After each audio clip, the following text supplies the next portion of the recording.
even more deadly.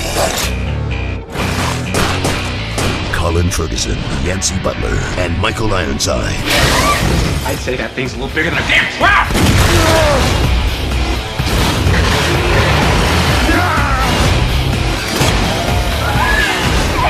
Get away from the water! Oh my God! Lake Placid 3.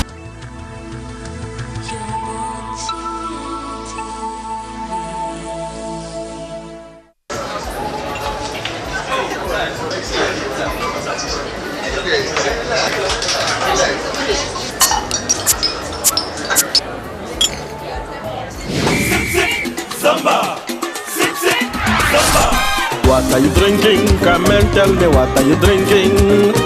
Buy a bell, Sip Samba and win a trip of a lifetime to Brazil. Drink your favorite Bell, Guinness, Tusker or Tusker Malt Lager to enter the crowd and SMS the code to 6050 to enter the weekly draw to win an all-expense-paid trip of a lifetime to Brazil. Over 300 million shillings in cash and beer prizes to be won. Sip Samba with Bell, Guinness, Tusker Lager or Tusker Malt Lager. Stop! Get me what they are drinking.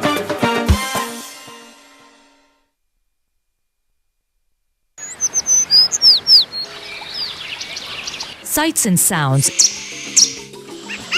is brought to you. We went to the movies. I forgot my wallet, but my brother sent me money. I pretended not to notice. Every day was a celebration.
Sights and Sounds is brought to you. We went to the movies. I forgot my wallet, but my brother sent me money. I pretended not to notice. Every day was a celebration.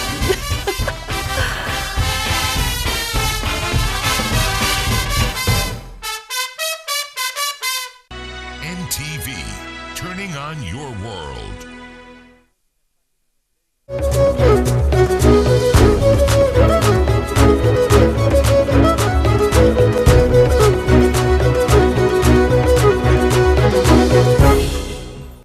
Oli ku NTV akawungezi nkwaniriza nnyo munaffe amawulire nkomyewo nago mu bulambulukufu naye nga sinagakuwa kansooke nziremu nkuddiremu emitwe emikulu egigalimu.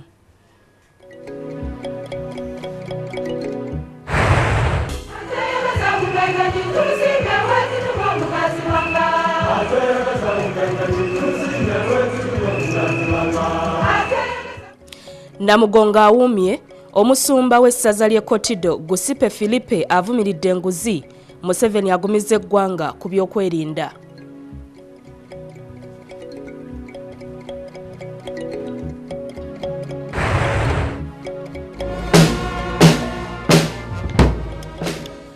Reverend John Senyonyi yabuulidde ku kigwa ky'abajulizi abakristaayo ayanukudde ku kya Yunivasite ya UCU e Kabale okugoba abayizi abali embuto tukolera mu mateeka.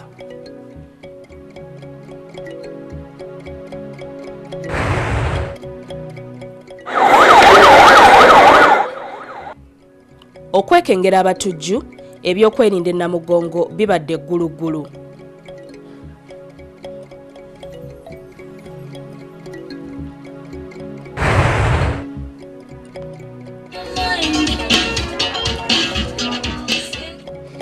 Ebbinwe Namugongo bangi abatabadde ku mulamwa gwa kusaba embizzi n'omwenge bibabeesabeesezza.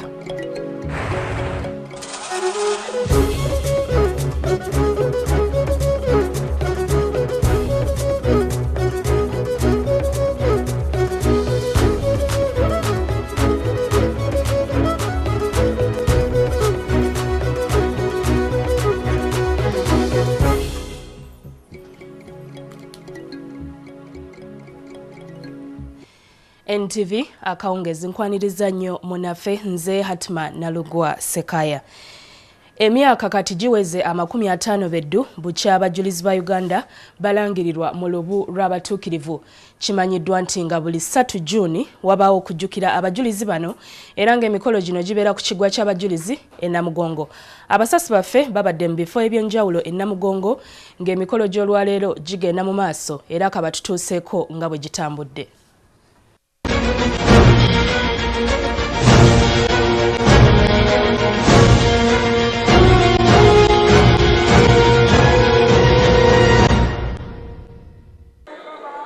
Okuva ekyaliwajjala okutuuka ku kigwa ky'abajulizi e Namugongo wonna wabadde wakwatiridde namungi w'omuntu. Abasinga ku bano baadde beeyuna okusaba okw'okujjukira abajulizi ba Uganda abattibwa olw'eddiini. Wadde abantu babadde mu kanyigo akatagambika, embeera eno terobedde bakkiriza kugumiikiriza okutuusa we batuuse awabadde okutendereza. Munda mu kiggwa abaasuzeeyo empewo y'omukiro bagitadde ku bbali ne beenyigira butereevu mu kutendereza omutonzi wakati mu ssanyu eritagambika.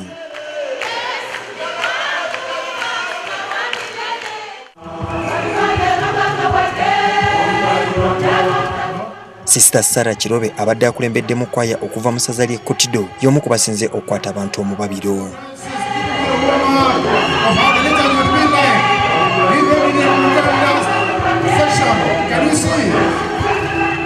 Ssaawa ya mmisa bw'etuuse bannaddiini okubadde n'abasumba bwe batyo ne basimba ennyiriri okutuukira ddala ku olutaali mu kujaganya okuva mu balamazi. Omusumba w'essaza ly'e Kotido Bishop Gusipe Philippe yakulembeddemu okusaba kwa leero.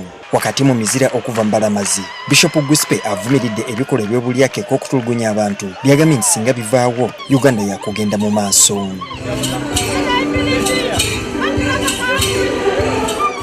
If we say no to corruption, Uganda will become an honest country. If we say no to injustice, our community will become a peaceful community. If we say not to division, then we shall become united and in peace. Yes, abasumba w'essaza ly'e Kampala Dr. Cyprian Kizito Lwanga bw'abadde ayogerako eri abakkiriza alumbye bannayuganda abagufudde omuze okwenyigira mu bikolwa ebikontana n'emmoto y'eggwanga. Before I go into steal or to murder, ask yourself, am I killing for God and my country? Am I robbing for God and my country? Am I quarreling for God and my country? Wabula ekyobutabawo kaabuyonjo zimala ku namungi w'abantu abaddeyo kyennyamiza Ssaabasumba Lwanga bw'atyo n'asaba abakkiriza batandike okubaako kye bawaayo okutereeza embeera eri mu kifo kino. Ku bantu bonna ababaddeyo kaabuyonjo zibadde 3 zokka ezikozesebwa.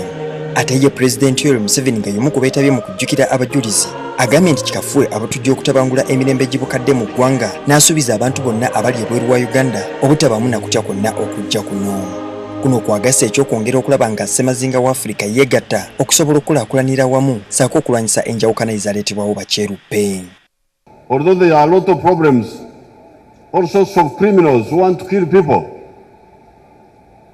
but we shall defeat them and guarantee all our brothers and sisters in the region that Uganda is a peaceful place. You can come here anytime. Okusaba ku kiggwa ky'Abakatuliki kwetabiddwako abantu ab'enjawulo omubadde bannabyabufuzi ssaako nnamwandu wa Julius Nyerere eyaliko omukulembeze w'eggwanga lya Tanzania. Nga buli kintu ekiriko entandikwa kituuka ku nkomerero n'okusaba okubadde kugenda mu maaso olwaleero wano ku kiggwa ky'Abakatuliki nga tujjukira emyaka bwe giweze 50 bukya abajulizi ba Uganda balangirwa mu lw'abeesiimi eyo myaka gya 1964. Okusaba kw'olwaleero kwetabiddwako abakkiriza ab'enjawulo okuva mu bitundu ebitali bimu ko n'ebweru wa Uganda. Naye wanooka ebijaguzo siwe bibadde nga ne ku luuyi eri olw'Abaprotestante nayo ebijaguzo bibadde bigenda mu maaso. Wano nsigadde ndi Julius Senkandwa ne kankwe muganda wange Solomon Kawesa abadde ku luuyi olw'Abaprotestante naye atwe ng'ebyayo bwe bitambudde.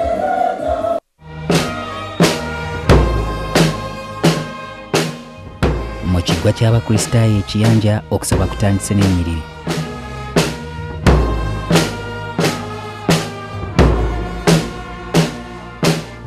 Okusinza n'okutendereza olwo ne bigoberera.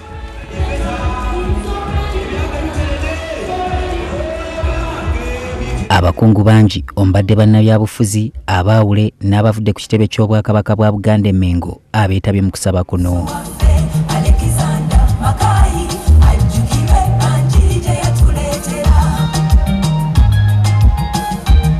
Omubuulizi omukulu abadde omumyuka wa Ssenkulu w'ettendekero lya Uganda Christian University Canon Dr. John Senyonyi ng'ono asekeredde abamwogerera ebisongovu olw'ebiragiro ebikakali ettendekero lino bye lissa ku bayizi baalyo. Uganda Christian University. Uganda Christian University. Because of 3 girls that we sent away for not walking the way they are supposed to walk according to the regulation. And immediately people started opposing us. They didn't think what we were doing was right. And they start deceiving people that they were sent away because of pregnancy.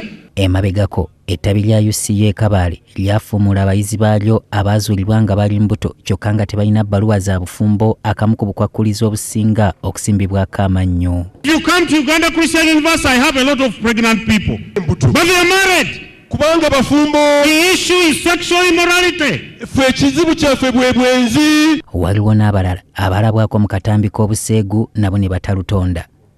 Ono era ayongedde okukubiriza Abakristaayo okubeera n'essuubi ng'engeri yokka ey'okubawanguza ebizibu. If you don't meet any resistance walking as a Christian, tibotasanga kuziyizibwa konna ng'otambula ng'omukristaayo, then you better watch which direction you are walking. Oteekwa okwegendereza wa gy'obadde olaga. Because maybe you are not walking with Christ. Nga bulijjo wabaddewo oluyogaano olw'amaanyi ng'abalamazi bazze okwesenera ku mazzi gano agagambibwa okuba ag'omukisa. Abamu poliisi etuuse n'okubayisaako ow'embuya nga balemeddwa okwefuga. Okubeera n'essuubi okwewala empisa embi n'ebintu ebirala ebifaananako bityo bye bisinze okwefuga okubuulira okusinza n'okutendereza olwaleero ku kiggwa ky'abajulizi wano mu Baprotestanti. Kati kankutwaleko ewa munnange Honest Wisdom Kiyonga ate naye atubuulira ebyokwerinda bwe bitambudde. Nga bwe kyasuubirwa nti abalamazi baali bakuba njolo mu kulamaga Namugongo olwaleero ate ku luno kibadde kiggweso. Poliisi nga bwe yasuubiza eyungudde abakuumaddembe mu bungi ddala nga kwetadde n'ebyuma ebyenjawulo omuli kamera, emmotoka, ebyuma ebitangaaza n'ebyaza abantu ko n'emigugu. Obukuumi bubadde bwa gulugulu, security wabadde w'amaanyi. Sinalabayo naye pankira ku nsawo yange nkyalinga bwe nazze. Ekibinja kya poliisi ekirina yunifoomu empya ki Special Force Field Unit kibadde kibunye Namugongo ko n'emiriraano. Olw'annasisi w'omuntu abapoliisi babadde bakola butaweera awatali kwekuluntaza olw'amadaala oba emirimu emitongole egy'abakwasibwa okusinziira ku byambalo byabwe.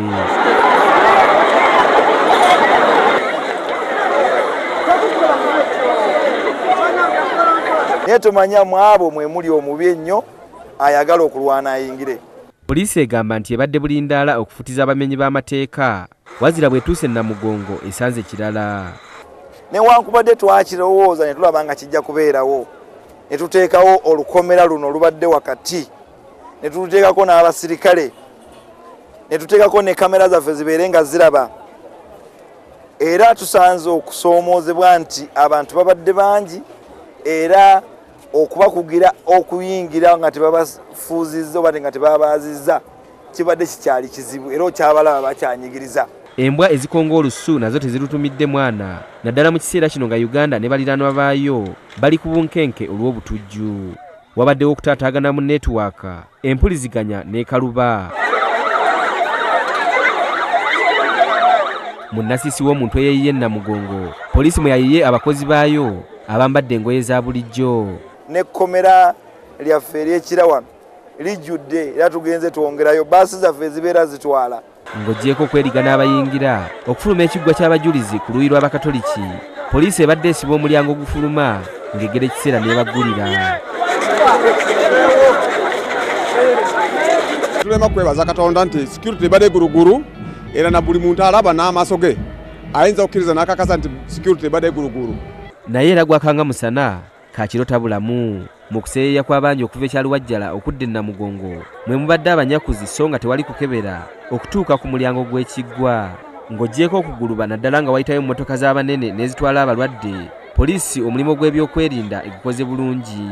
Nga bwe bagamba nti ku mbaga tekubula musiiwuufu ne ku mukolo nga guno oweetabiddwako abantu enfofoolo abateeberezebwa okubanga basobye mu kakadde tekuyinza kubula abamenyi b'amateeka. Ne bwe ziba ntasiima zikkiriza nti ddala poliisi mu bibinja byayo eby'enjawulo ng'eyambibwako ebitongole ebikuumaddembe ebirala ddala bakoze omulimu gwa ttendo. Nze Anis Wisdom Kiyonga kakano kambaze ewa munnaffe Gertrude tumusiime witware atuwe ebinnonogo n'obunyuunyuntuvu ebibadde mu kulamaga kw'e Namugongo kw'omwaka guno ogwa 2014. Webale nnyo munnange Anis Wisdom Kiyonga. Tumanyi nti olunaku lwaleero luba lwakusaba na kujjukira abajulizi ba Uganda abatuukirivu n'ate waliwo bannaffe abazze n'ekigendererwa ekyokwesanyusaamu. Abalamazi abamu olwaleero enkoko baagikutte mmwa mmambi egenza okusala nga bataka e Namugongo. Bannaffe bano bo basuze mu ngato ng'enjogera y'ennaku zino bw'egamba.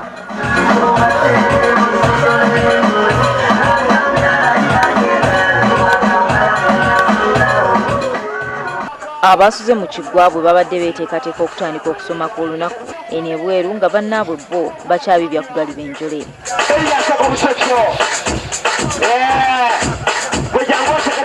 Guno nno si gwe mulamwa gw'olwaleero. Omulamwa gwa kujjukira abajulizi ba Uganda.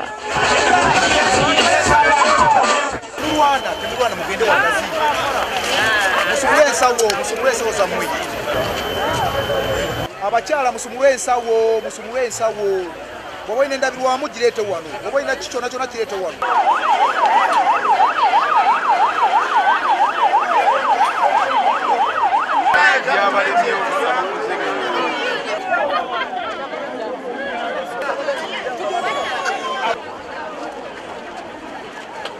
Banyize nnyo ntuula wano nayingira.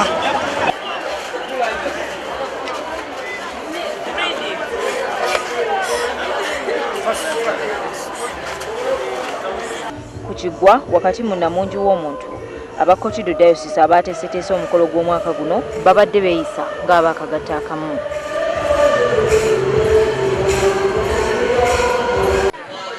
Bano bazze bambadde ebyambalo byabwe ebyobuwangwa eby'Ekaramoja nga wamma obadde oyinza okugamba nti babadde ku mwoleso gwa misono.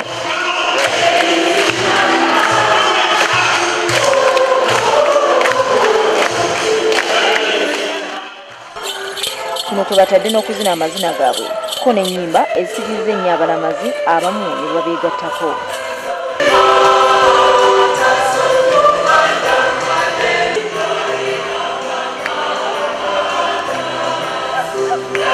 Kwaya eno eya Kotido Diocese ewuniikiriza abalamazi bw'eyimbye ennyimba mu lulimi Oluganda.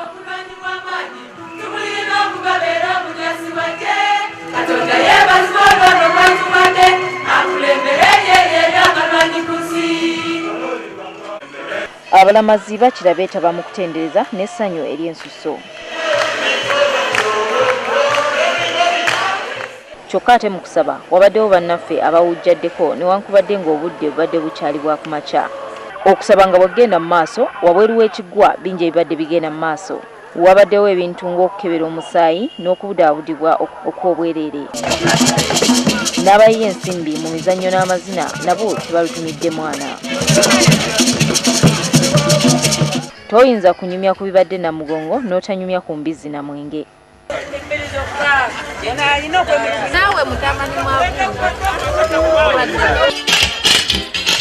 N'olwaleero akafo kano akayitibwa kalooli kabadde kakayisa nnyo. Eno abalamazi nabo olunaku luno balutegedde bwabwe. Bazze kusinza nze nazze nange kusinza naye ate njigiddemuko mu mbizzi kugamba girabako bwewooma ogamba kale kabadde ka surprise. Ate twasuze wano lwakubanga abantu laba nnono embizzi tokiraba embizzi eyabbiri ebbiri ngamba embizzi. Kisuubirwa nti gye bunaazibira nga bangi babuulukuse. Gertrude Tumusiime Uitwale, NTV Namugongo.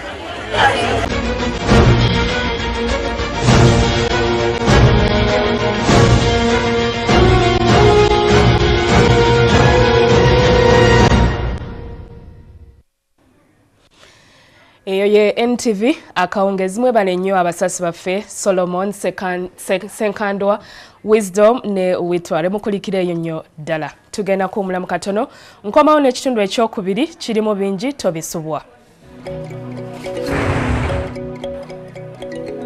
Ettemu e Masaka omukuumi akubye omukozi w'essundiro ly'amafuta amasasi abadde abanja omusaala gwa mwezi 7. Abasawo baliko bibazudde ku mwana eyazaalibwa n'amagulu 4 nnyina ali mu kubudaabudibwa. Olugero lwa leero lukutuusibwako Movit All Day Confidence. Ngabo nzira ogirabira ku nkovu. Engabo ekozeseddwa mu ntabaalo eziwera ogirabira ku binuubule by'amafumu byeba nabyo. N'omuntu omukoze ennyo era omukakaalukanyi banne bamulabira ku byabugagga bwe byaba nabyo. Pride is your beautiful hair. They are all winners. With Movit No Best, you can also be a winner. Movit All Day Confidence.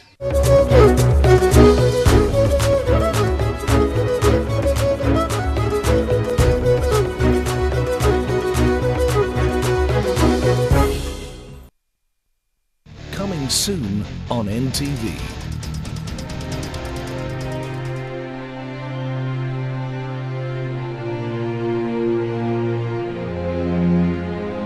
A tale of two families. I would very much want to thank everybody who is behind the Braganza estate. Oh, that's us. Bound by friendship. Torn apart by love. Hi, Gardo. Consumed by greed. A man's courage is not measured by how many guns he owns or about how many people are frightened of him. Stay down! Stay down! An epic retelling of the most successful Philippine drama series of all time.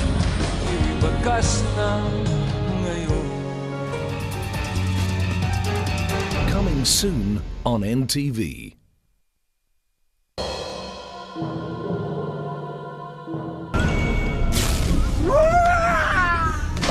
These still waters. I bought a new bikini for this trip, so I have to use it, whether the water is freezing or not.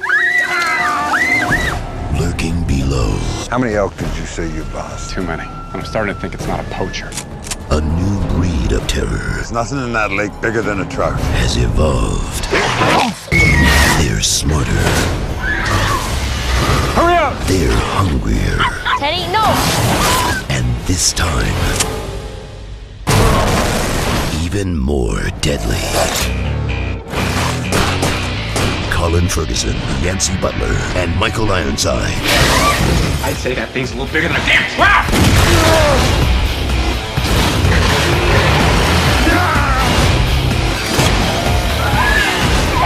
Get away from the water! Oh my God! Lake Placid 3.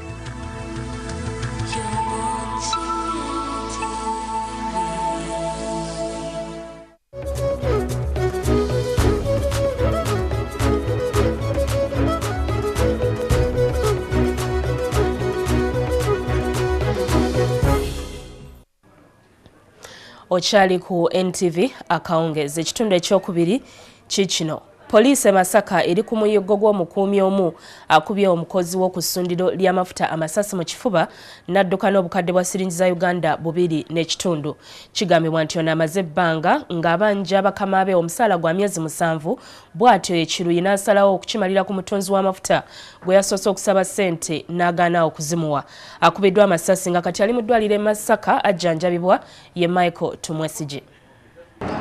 Franco Jambo abadde mukumi ku ssundiro ly'amafuta erya Balm Fuel Station e Masaka era nga kigambibwa nti abadde amaze ebbanga nga tasasulwa. Ebintu binaga nti olaba nze nava boosi ya boda ndi musajja musanvu nkoze emyezi 7 nga tebansasula tulina senjagala sente saawe. These people have stayed almost 7 months without payment.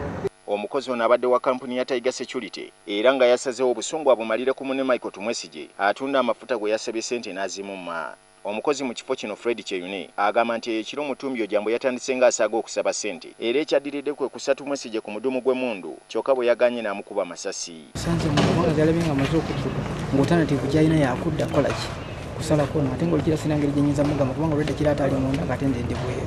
Ekyomukisa omulungi gwe yakubye yasimatuse bw'atyo n'addusibwa mu ddwaliro e Masaka. Who is injured is not in a critical condition, is recovering. Akulira essundiro ly'amafuta lino Fiona Kobusinje agamba nti Ojambo yadduse ne ssente obukadde 2.5. Iyo poliisi esobodde okuzuula emmundu omutemu gye yakozesezza era akulira poliisi mu kitundu kino Maxwell Ogwal obuzibu abutadde ku bitongole by'obwannannyini ebikumi ebitayagala kusasula bakozi baabyo. Why do you deploy a security guard without paying him? How do you expect him to survive? For this matter, we are asking all the security guards who are guarding in Greater Masaka and who are not paying those people who are guarding, we are going to terminate their work.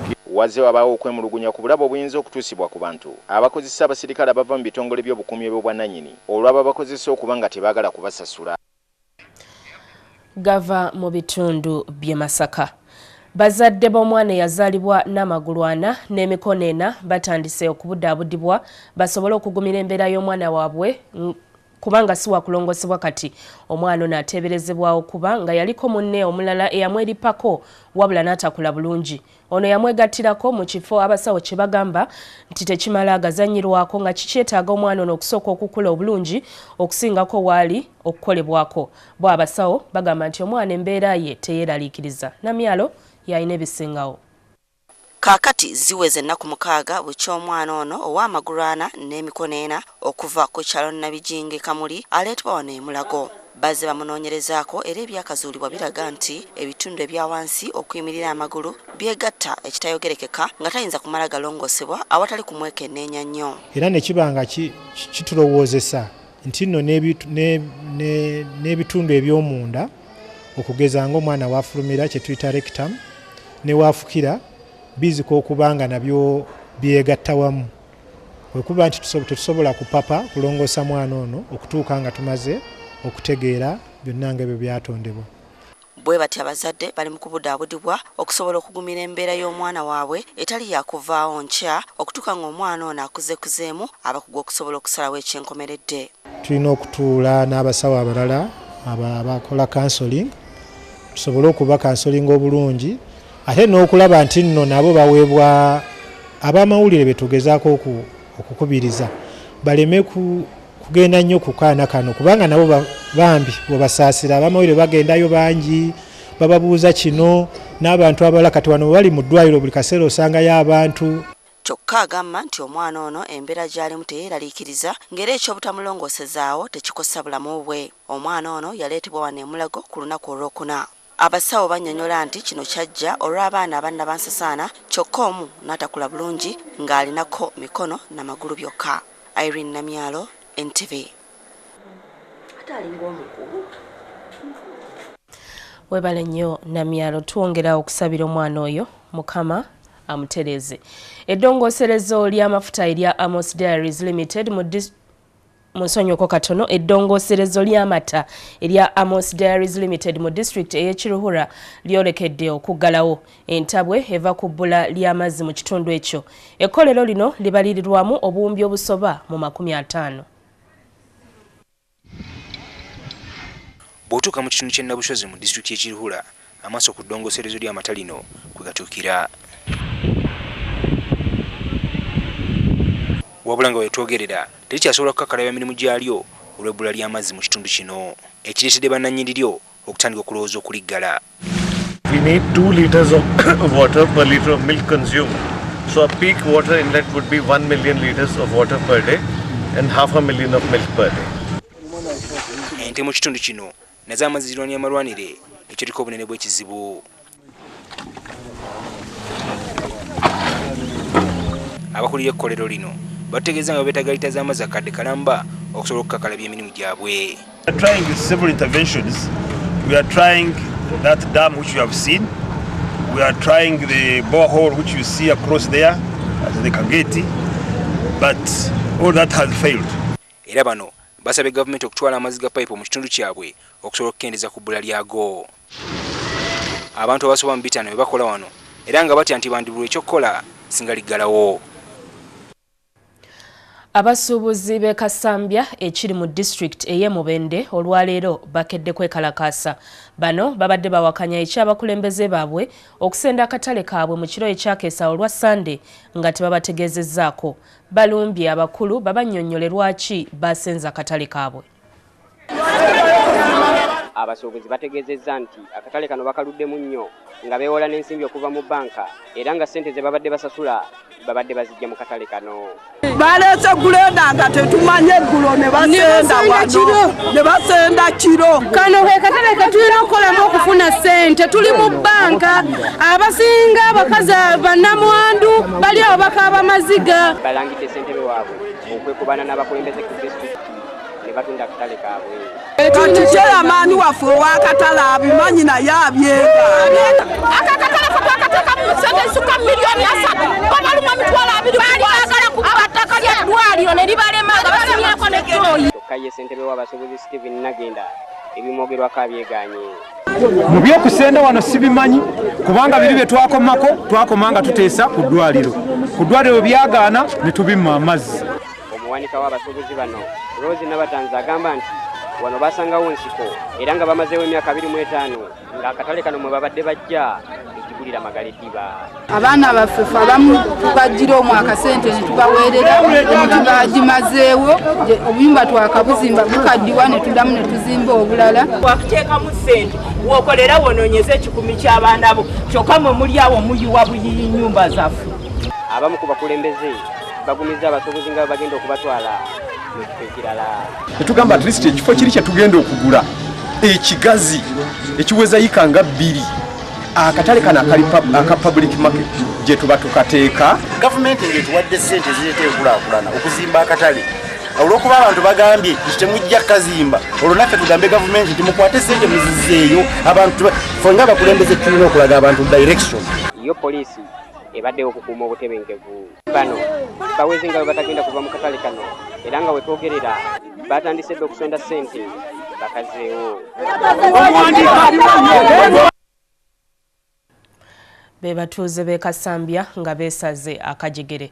Katulaba akatale k'ensimbi nga bwe kabadde olunaku olwaleero. Akatale k'ensimbi kakutuusibwako Insurance Company of East Africa, ICEA, standing by you.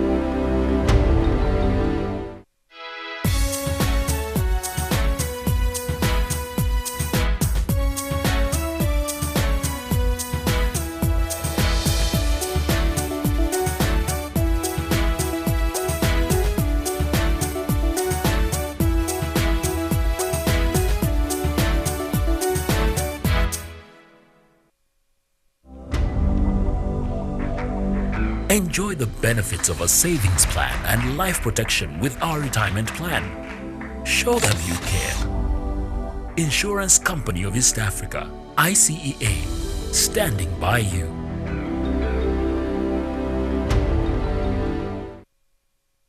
Kabadde katale kansimbi katumulemu katono nzire nagebye mezanyo tovao.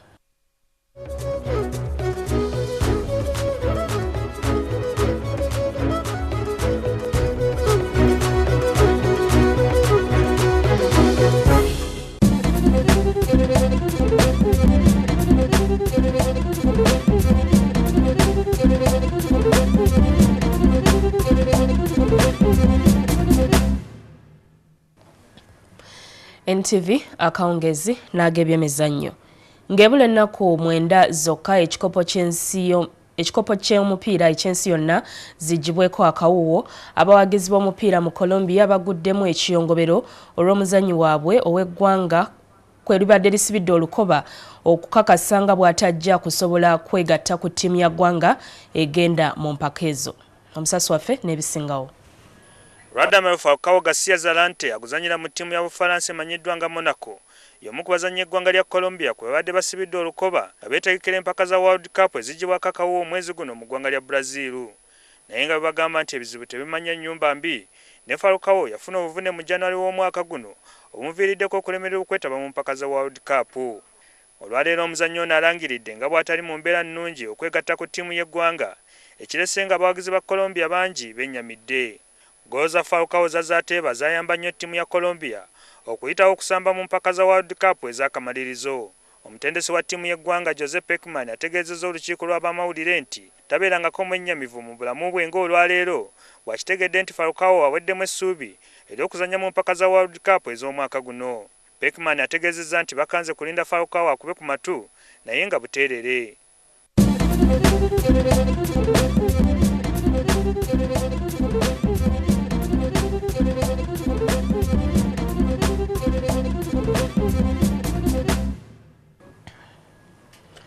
Agebye emizannyo wano ku NTV akawongezi bwe gatyo bwe gagenze.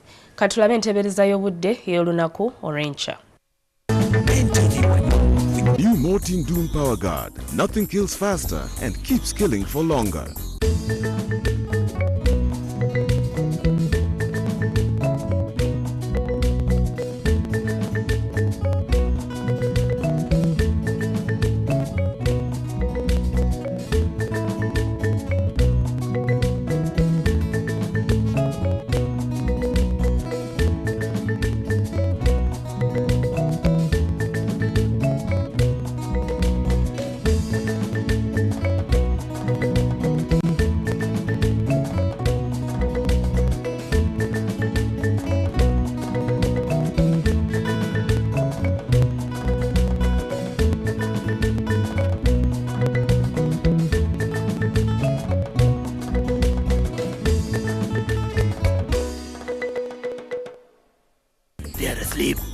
New Mortin Doom Power Guard. Nothing kills faster and keeps killing for longer.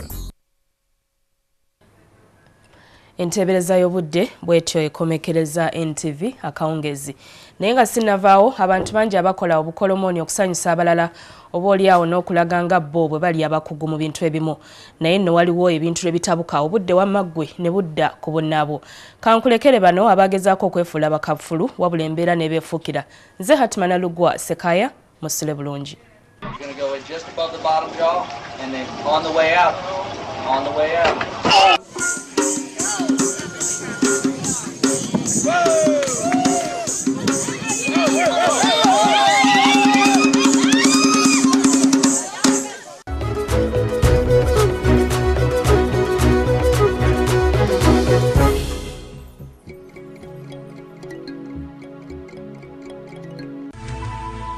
NTV, turning on your world.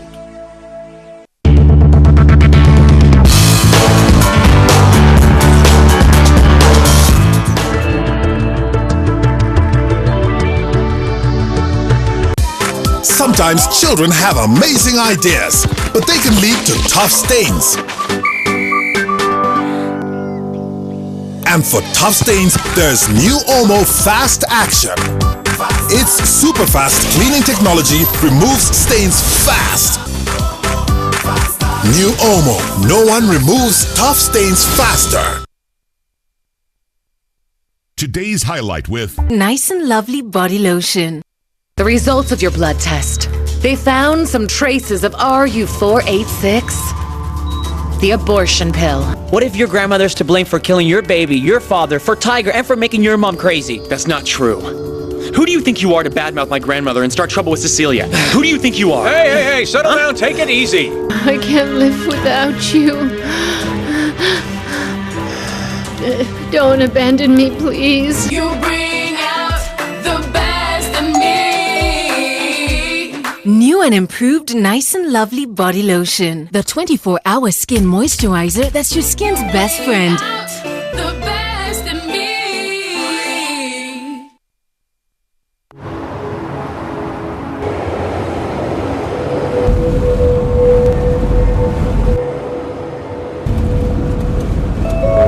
And the change of government won't stop a thing. I've run out of fingers counting the number of multinationals setting up here. What about the 3 companies that announced their plans to launch last week? I say they're shortly. Me, I'd be looking to sell. At what price? More. Much, much more.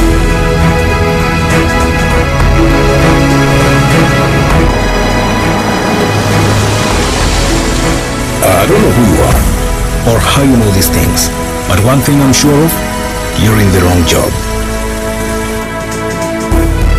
Here, call me tomorrow at 9 o'clock in the morning. I'd like to hear more from you. Are you ready for your big break? The East African, understanding the region.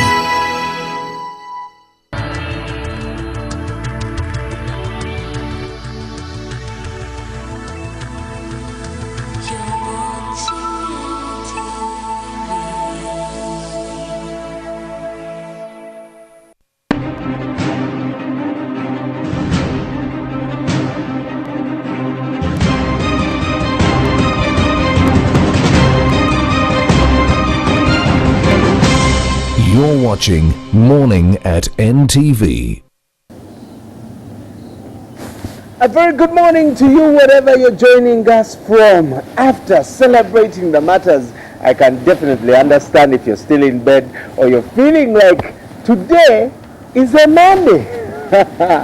My friend, if you can, please do pour a cup of coffee and also try and think that today is actually Wednesday, not Monday. Morning at NTV is here, of course, as usual, back to our normal camp at the rooftop of the Kampala Serena Hotel. Let's get today's day started with the question of the day. Good morning.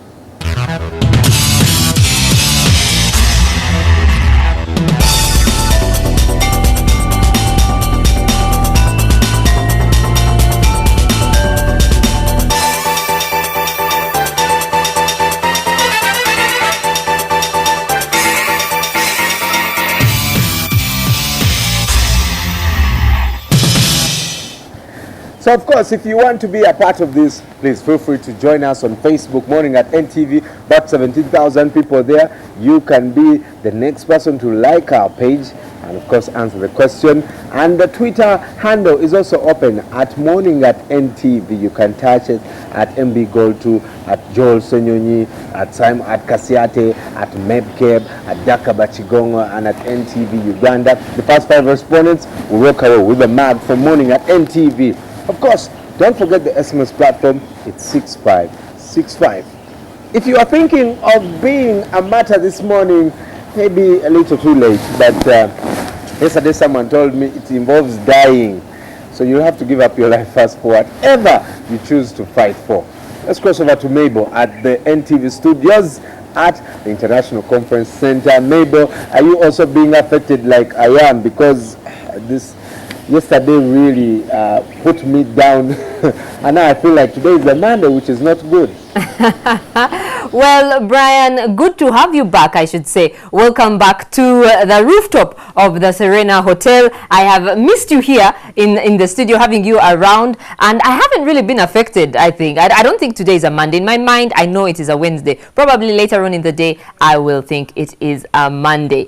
Well, on to some of our news stories making headlines this day on Morning at NTV. Thank you for joining us once again. The refugee law project is in talks with government. A multi-billion milk plant in Chiruhura failed to begin operating, and an Idi Amin actor dies.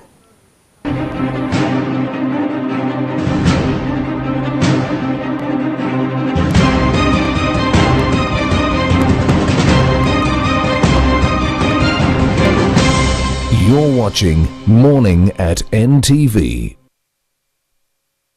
Once again, a very warm welcome. I am Mebo Kebirunji.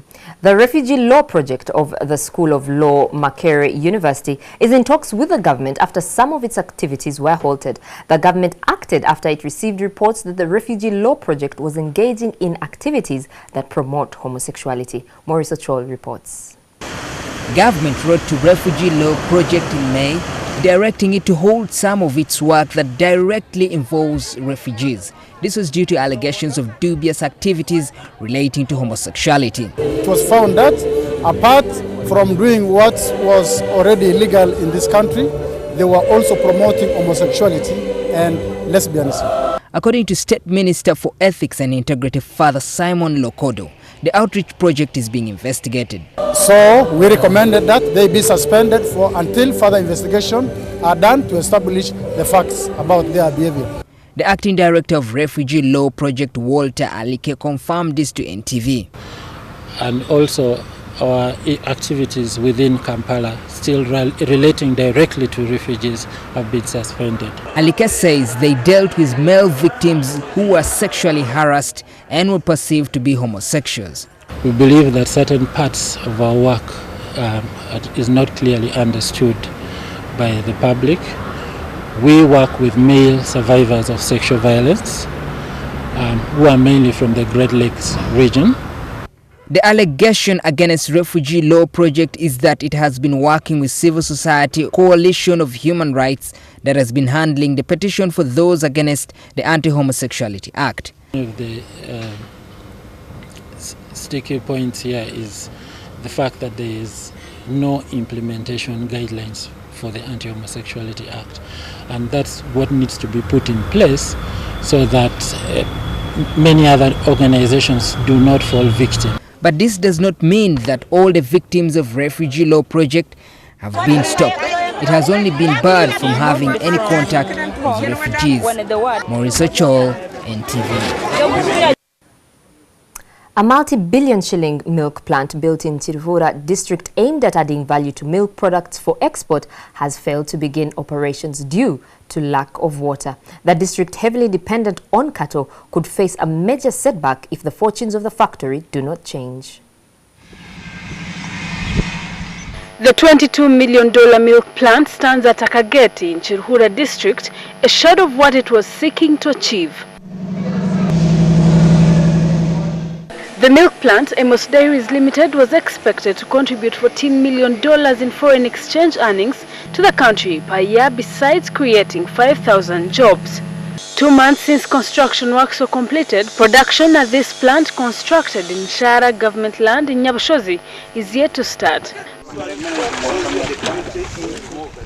Its managing director, Punit Pruthi, blames the factory's failure on lack of water. So we request the government of Uganda to kindly intervene and to give us piped water from Lake Mbaburo or the tankered water from Barara. The Nyabushozi Member of Parliament, Colonel Fred Mwesije, says the current dams and boreholes cannot meet the demands of the factory. We are trying several interventions. We are trying that dam which you have seen. We are trying the borehole which you see across there, but all that has failed. It has not brought any water to this factory. Amos Dairies has already signed an agreement with Eli Foods, a US-based company, to buy and sell milk products produced by the factory. The plant, if operating at full capacity, is expected to process over 2 million liters of milk per year. The parents of the child born with a parasitic twin will be receiving counseling to help them cope with the child's condition. Doctors at Mulago Hospital have found that the child's state is rather complicated as he is joined to the other body in the pelvic area where most of the internal organs are situated. Irene Namialo reports. I met Margaret Awino, the mother of the child, in the same room at Mulago Hospital where I first talked to her 5 days ago. She's still perplexed and worried about her baby's well-being. According to the first medical examinations, the extent of the fusion between the child and his parasitic twin is serious and doctors cannot take swift action. Parasitic twin is joining to the normal twin, to the normal baby at the pelvis. And you know the pelvis has so many vital structures. We have the urinary tract, we have the genital tract, that is the sex organs, we have the pelvis, and of course there are nerves and blood vessels. Those ones, for example, blood vessels and the nerves, we haven't done that investigations. But so far we have, what we have investigated, we have found that the pelvic bone is completely fused. In the meantime, the parents are being counseled to help them cope with their child's condition that may not be dealt with so soon. First of all, no, they need to first do counseling, first of all, because if you just leave them to go, they be of course devastated. They will think that nothing has been done. But according to Dr. John Sekabira, the child is in no immediate danger. There is no hurry because this baby is growing well, is breastfeeding as you have seen, has no danger at the moment, so you can leave that baby. But if after doing investigations you can see that this baby, the part of the body where he is joining, can be safely separated, you can go on and do the operation. This case is the first of its kind in Mulago Hospital. However, there have been several cases like these around the world, though the estimated incidence of parasitic twins is approximately 1 per 1 million live births. The latest reported case was in China in September 2013, where a 2-year-old boy had a parasitic twin removed from his stomach and he lived. Irene Namialo, NTV. Today, we revisit the life of renowned Kenyan actor Joseph Olita, who will forever be remembered by the world and many Ugandans for his role in the film The Rise and Fall of Idi Amin. Olita, who was 70, died about a day ago at his rural home in southeast Alego in western Kenya. NTV was one of the last media houses to interview him in February, just 2 months before he breathed his last. We will say that Tanzania attacked us first. Brilliant. Then, Nyerere will have no choice but to fight me in the boxing ring.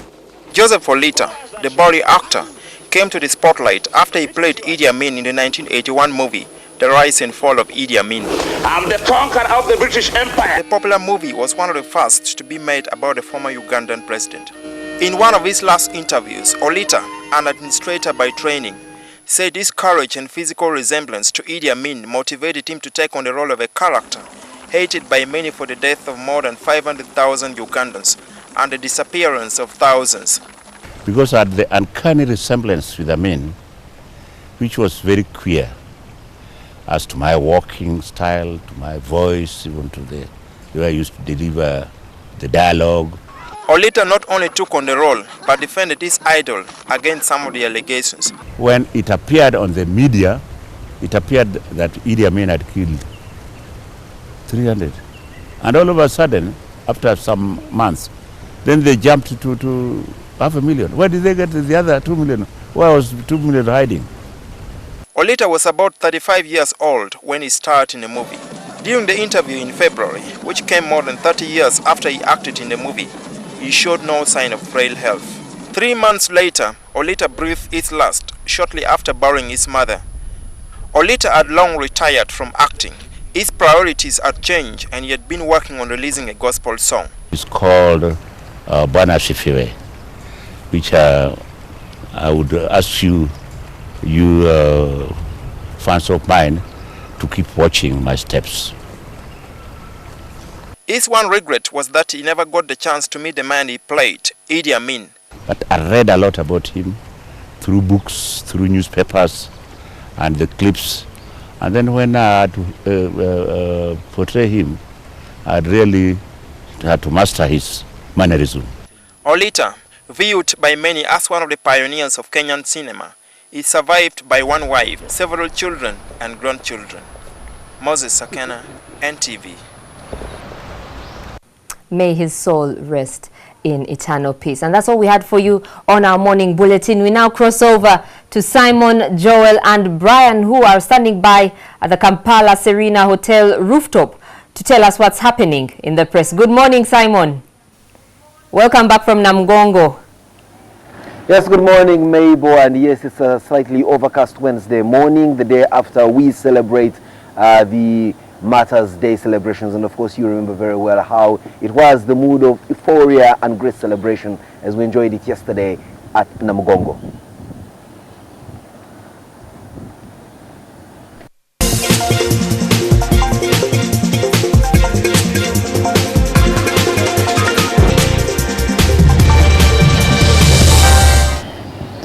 A very good morning once again. It's the 4th day of June 2014, and yes, we're coming to you from the rooftop of the Kampala Serena Hotel. It's a full crew for the program this morning. It's the press review, that section of Morning at NTV, Morning at NTV that, you know, wakes you up to what's trending on the newsstands. And yes, with me is Joel Senyonye and Brian Murondo, just fresh from Namugongo, having spent over 5 days broadcasting from there every morning and partaking of Christian blessings. And of course, myself, Simon Kasiati. Good morning, Brian. And how was it coming to us from Namugongo for an entire week?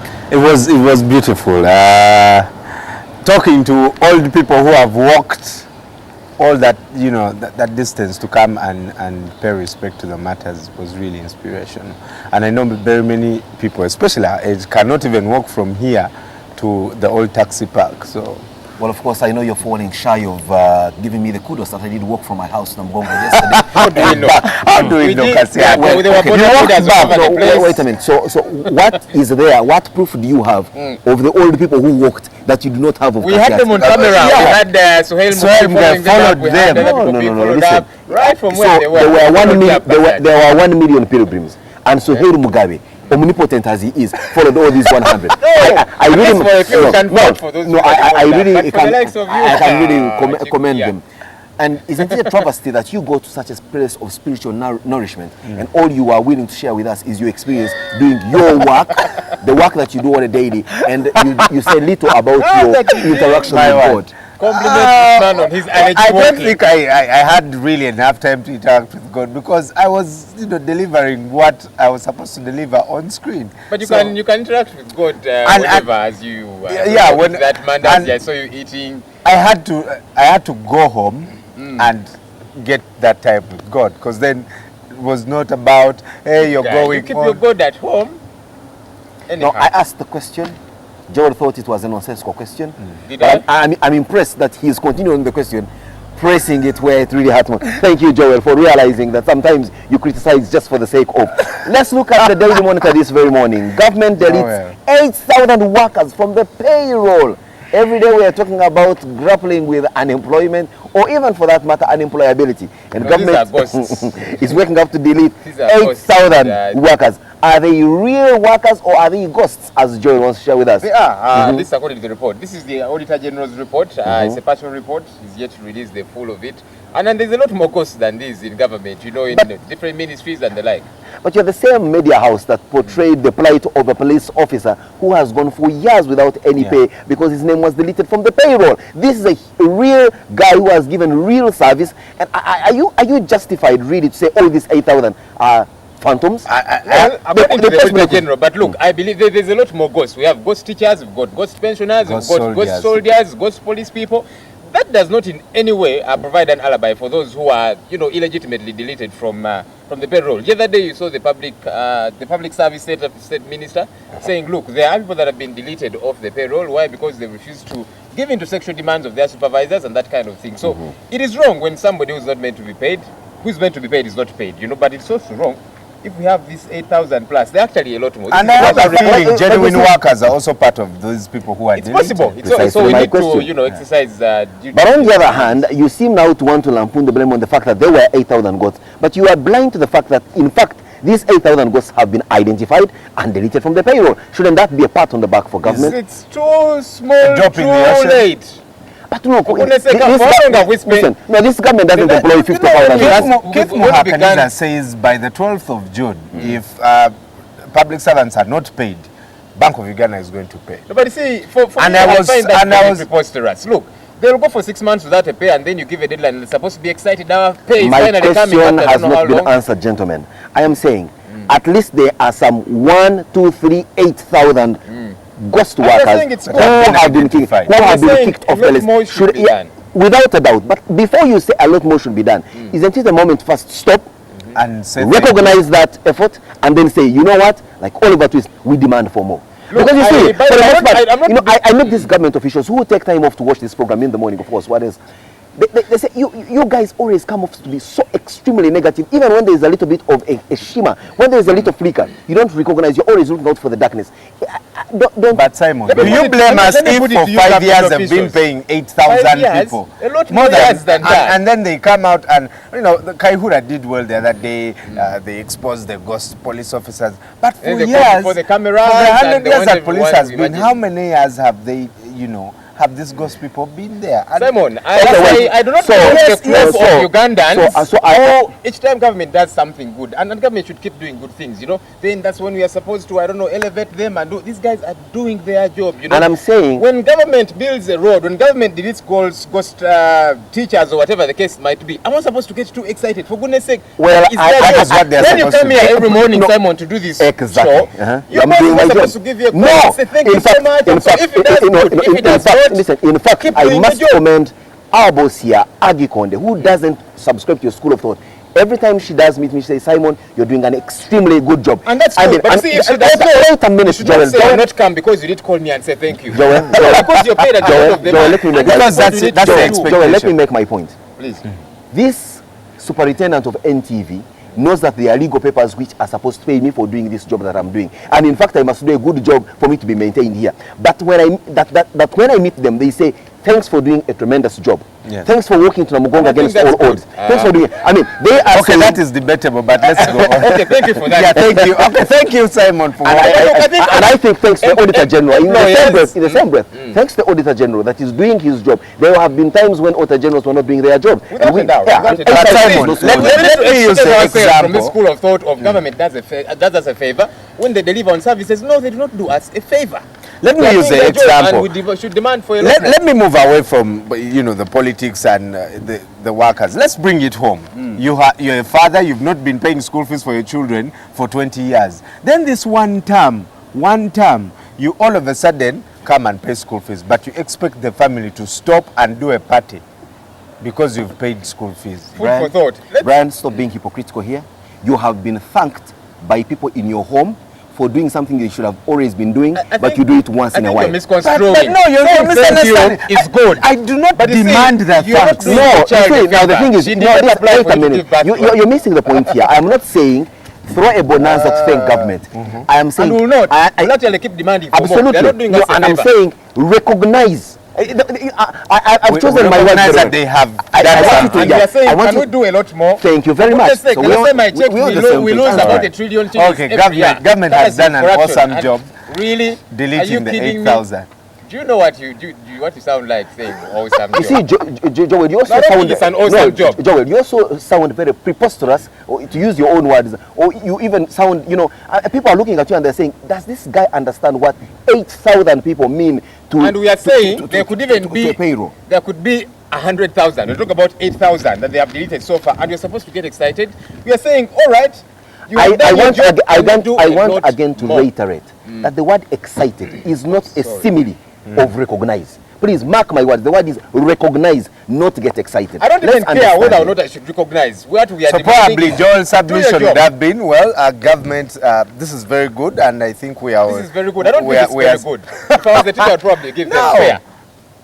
Well, the good thing is that indeed you're not. Now, you see, you won't tolerate sexual immorality. This is Reverend Canon Dr. John Senyonji, the Vice Chancellor. Should we even be saying that? Isn't he just doing his job? I mean, isn't he the one saying what he's supposed to be saying? He's a reverend. We expect him to say we shouldn't tolerate this. So it shouldn't even be in the newspapers. Since it is in the papers, we will read it. No, I mean, yes. Since indeed the Auditor General has cancelled 8,000, we need to recognize that. Over 3,000 casualties registered at Namugongo, yes, as the rest of us. Isn't that expected that in 1 million people gathered in a small area there will be some casualties? Should we even recognize the fact that there are casualties? At the end of this show, make sure you call this guy, say thank you to him, otherwise he will not come to work. I want to say a little something on UCU. I find, and forgive me if I sound hypocritical, but I find UCU very hypocritical in that when you say it won't tolerate sexual immorality. They went down, they broke the rules when they let students who allegedly acted pornographic movies, and there are a lot more that are acting them now,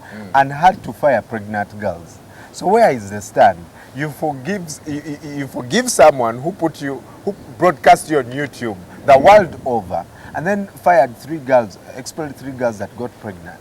I don't know, but of course I see your point of hypocrisy. But look, there are rules, and maybe I might sound very hard, but you see, when you sign up to certain rules, these people, when they get to this university, there are rules and regulations which are meant to adhere to, and one of them is when you get pregnant outside of marriage, there are consequences. So it's legal to be pregnant, but it's legal to act in a pornographic I'm not saying it's a very good and compassionate thing. Did you hear this part where they say that the girl who was depicted in that movie was, at the time the movie was acted, was not a student of UCU?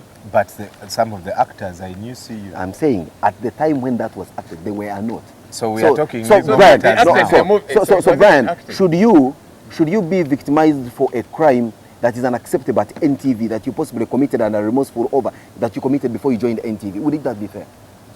Simon, you are trying to take me into legal matters. I can sense neither of us is a lawyer.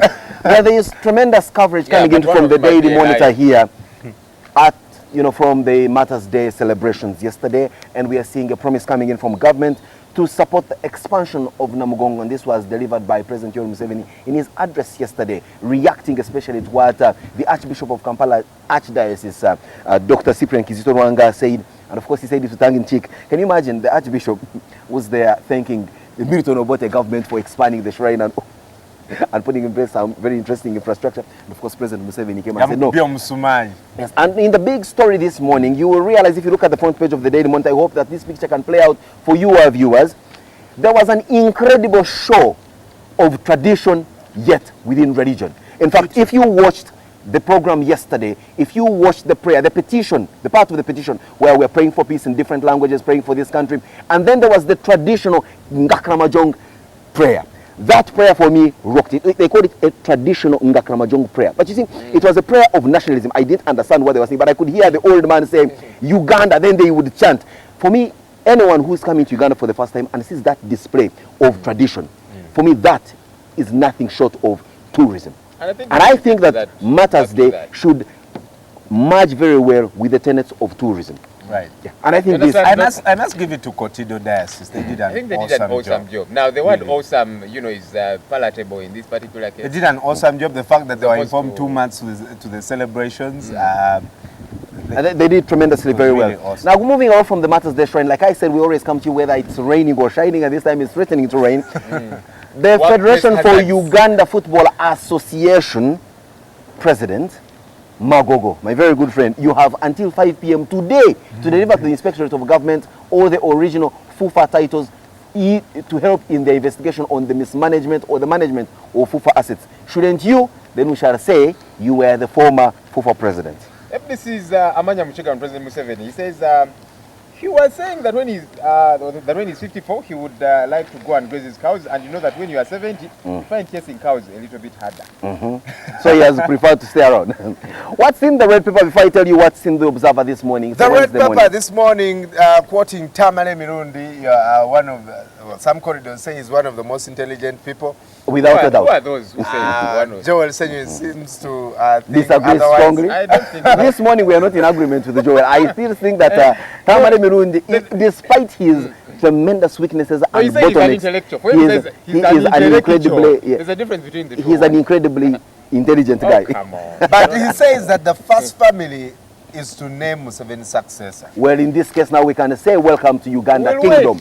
And this is why he says that. This is why, I'll read, I quote, in succession politics, the incumbent has influence in choosing the successor. And so members of the first family usually have the input because they suffer when a new government comes in. Are you kidding? Is this a monarchy or what? Succession politics. We're talking about succession politics. General Tumwine is quoted here in the Observer saying, we will respect the voters' choice. And we are talking about the next election that will give us or not a new president. And where did he make these remarks from?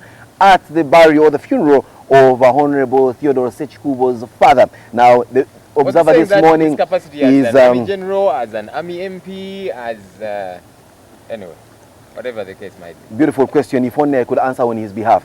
This was at that funeral of Sechikubo's father, which for the most part turned into a political rally.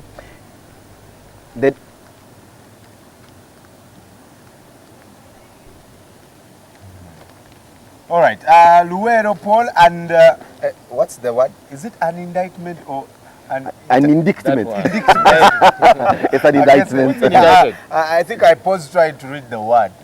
And yes. Well, there's a Foundation for Human Rights Initiative report saying that Luero Paul was indeed an indictment against the NRM, and that Maybe is what. But the president says it was a rigged election. We're talking about Luero. Our very good friend Rebecca Narwanga has attacked Luero Christians. She said, "You fellow Christians, how could you have not voted for me in this election?"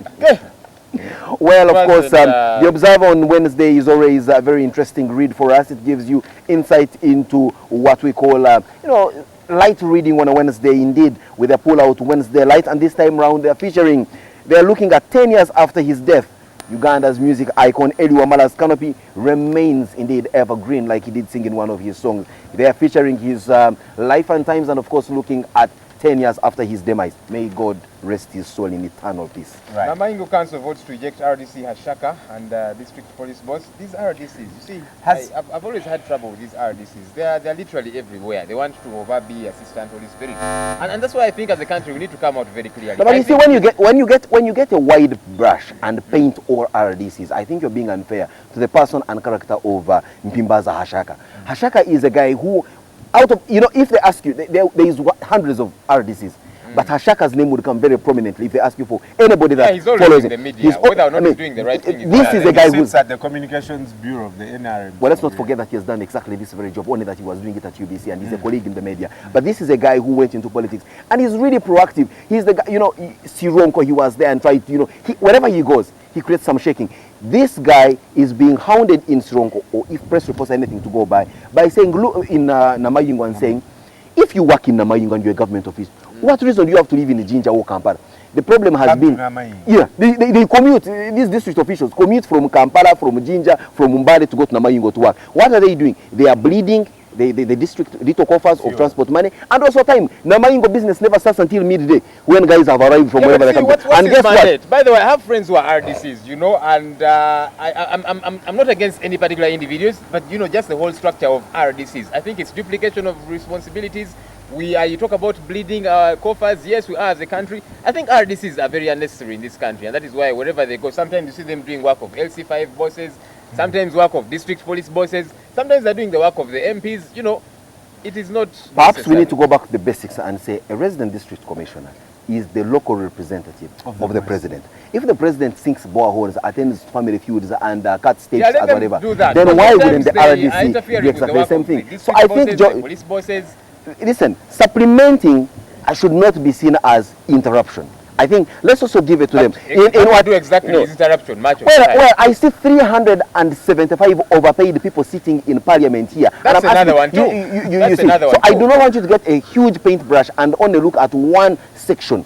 I mean, you can as well put the same. Generally, I think we spend a lot on administration in this country, and unnecessarily so. Absolutely. I do not know whether the results are actually there to prove, to justify. Some could even argue that 3 men on a show of 30 minutes is possibly having too many resources and believing in Maybe so. That's probably not what we should have. There we have it. The seeds of gold in the Daily Monitor, your usual Wednesday pull out. It's here, and we are looking at beekeeping in Karamoja. I saw a guy here. He's a border cyclist who apparently built a house worth 400 million. No, he's a border spare parts dealer. Border that one has the money. That one has absolutely, because you see, borders are one of those things that really go in places. They are literally everywhere. There's another RDC I'm told who has like 50 of them.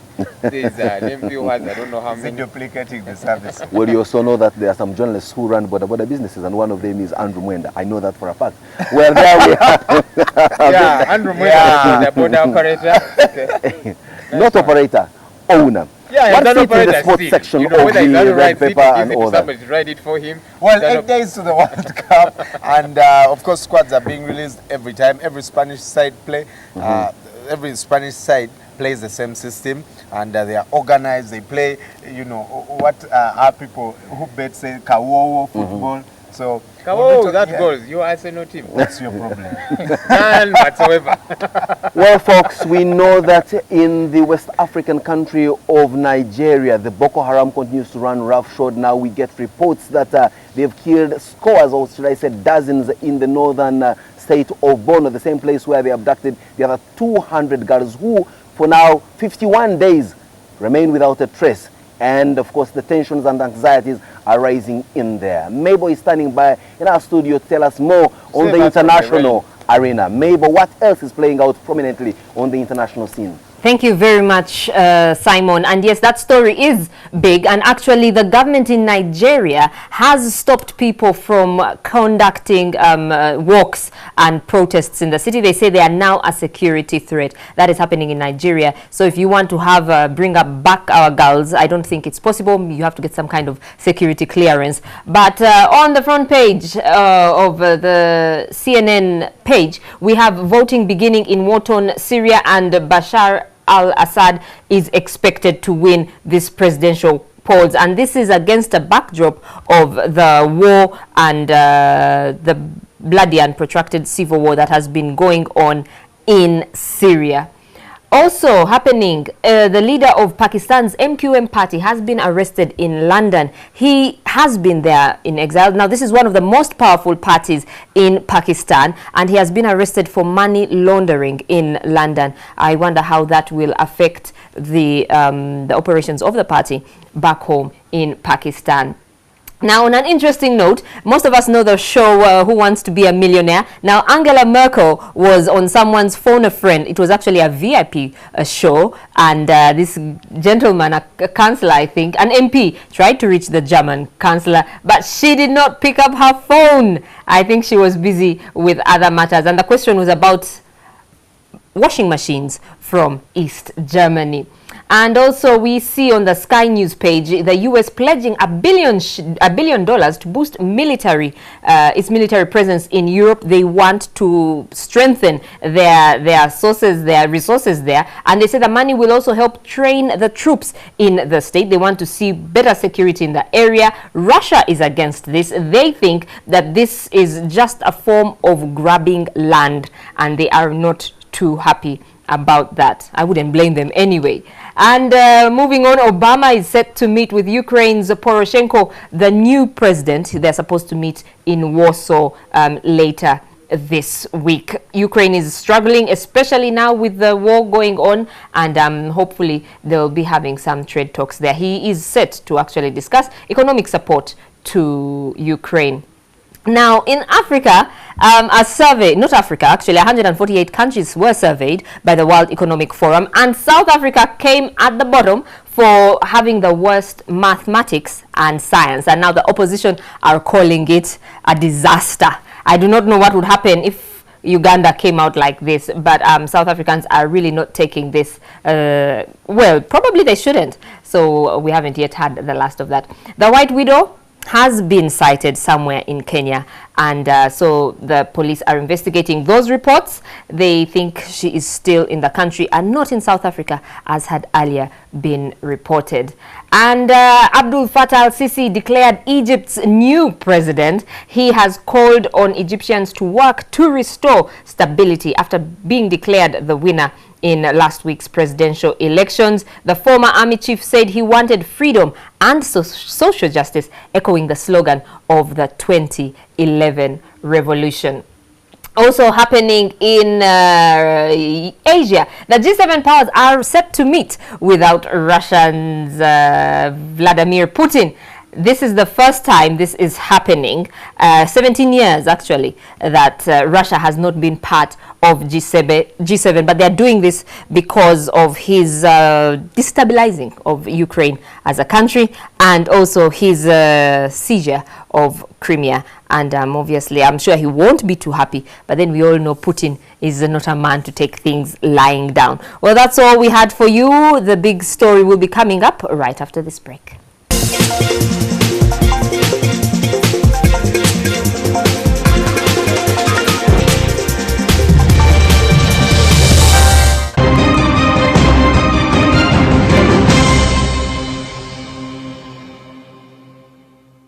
Dancer studies, you've done this.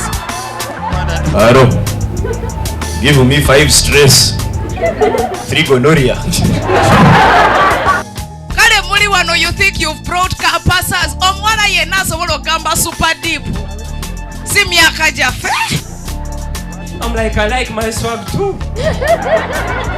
So what about it? Then she was like, I also like your accent. That village accent. Now. Okay, why didn't say when you got political tayaka no muzanga nakajawa. Katina kambuza. Mukabete, why are you crying? Nikagamba basajengere je bafulumiza mu lukwako. I think I'm Big Mitch. Larry Hoover. Put that in Kiprotich's accent. I think I'm Big Mitch. Larry Hoover.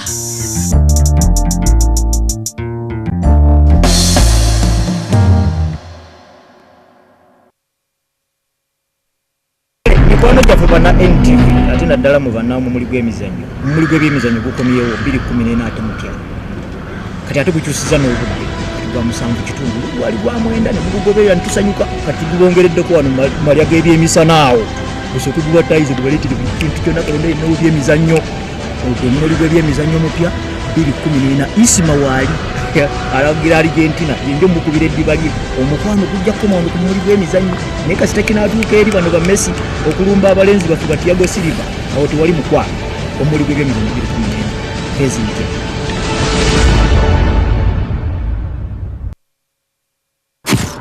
A wife who you got through the office will be very insecure about you working in another place. Always hunt up, don't hunt down. You mean what? Go after your superior? How dare you suggest that when a woman is aggressed against, we should look at the person who's been aggressed against? Let the couple be. Let them sort out their issues. When they need you, then you'll come in. Prostitution is being given a new brand. All I know is that I connect people. Let's not choose to open our zips and do whatever our urge is, because I don't think that an urge is stronger than your will to say no. People attach a lot of questions, shame to HIV. I do not believe that when you wear a short dress, you should be a rep. Marrying a wife is like having assured sex. Anytime you come, you must have. Yes. To raise a population that has no clue how to be men. Can you bring out a quality family? I don't get married for my family. Men, every Wednesday only on NTV. Are you and I ever gonna have a chance to be sisters? You want the baby to have my name? Would that be okay? So I'm happy you came. Yes, especially since I thought you were shunning all things Newman. I have my own reasons for showing up. What did you say about him? I'm sorry, attempted rape. Okay, look, whatever you think you know about him, you don't know his heart. If there is a way to make me feel more miserable, you will instinctively find it. You gave up the one woman you loved, and now you're having a hard time figuring out how to move on? I can't imagine who would want to hurt a good man like you. Okay, you know what? I don't need you telling me how to feel about Lily. Are you pregnant? No. Then why are you trying to alienate Tyler? Has something happened between the two of you? Are you afraid that I'm gonna do something to ruin your marriage, or that you will? Why don't we have a party? I'll bring Nikki and bring your siblings. How's that? Now, what are you gonna do? You gonna blackmail them this time, or are you gonna bribe them? Looks like Mommy's not the only one who knows how to make up a story.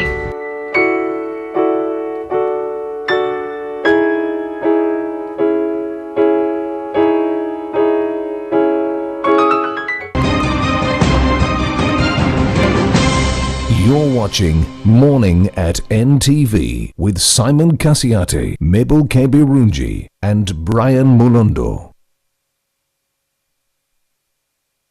At NTV continues with Simon and the big story. Good morning, Simon. Whom do we have on today? Yes, I've heard, but I'm saying you're very cute. Simon. Again, and welcome to the big story, this part of Morning at NTV, where we discuss a pertinent issue that is prevailing. This morning we are looking at a reflective path. Yesterday, millions of pilgrims thronged the Namugongo Matters Shrine. Their mission, to pray and get the blessings. But that's just part of their mission. Many came from far and wide, some coming from far away from the borders of Uganda. And they had come not only to nourish their faith, but also see a bit of Uganda. The question is, how much did Uganda reap from these that came to see our country. Religious tourism, for the most part, is what drives some countries. In Saudi Arabia, the annual pilgrims to Mecca breaks in millions of dollars in revenue to that government because faithfuls come in not only to pray, but to their country. We know that many people will throng the wailing walls of Jerusalem. What are they doing? Nourishing their spirituality, but also paying some attention to the touristic attraction that these very Gothic sites do provide.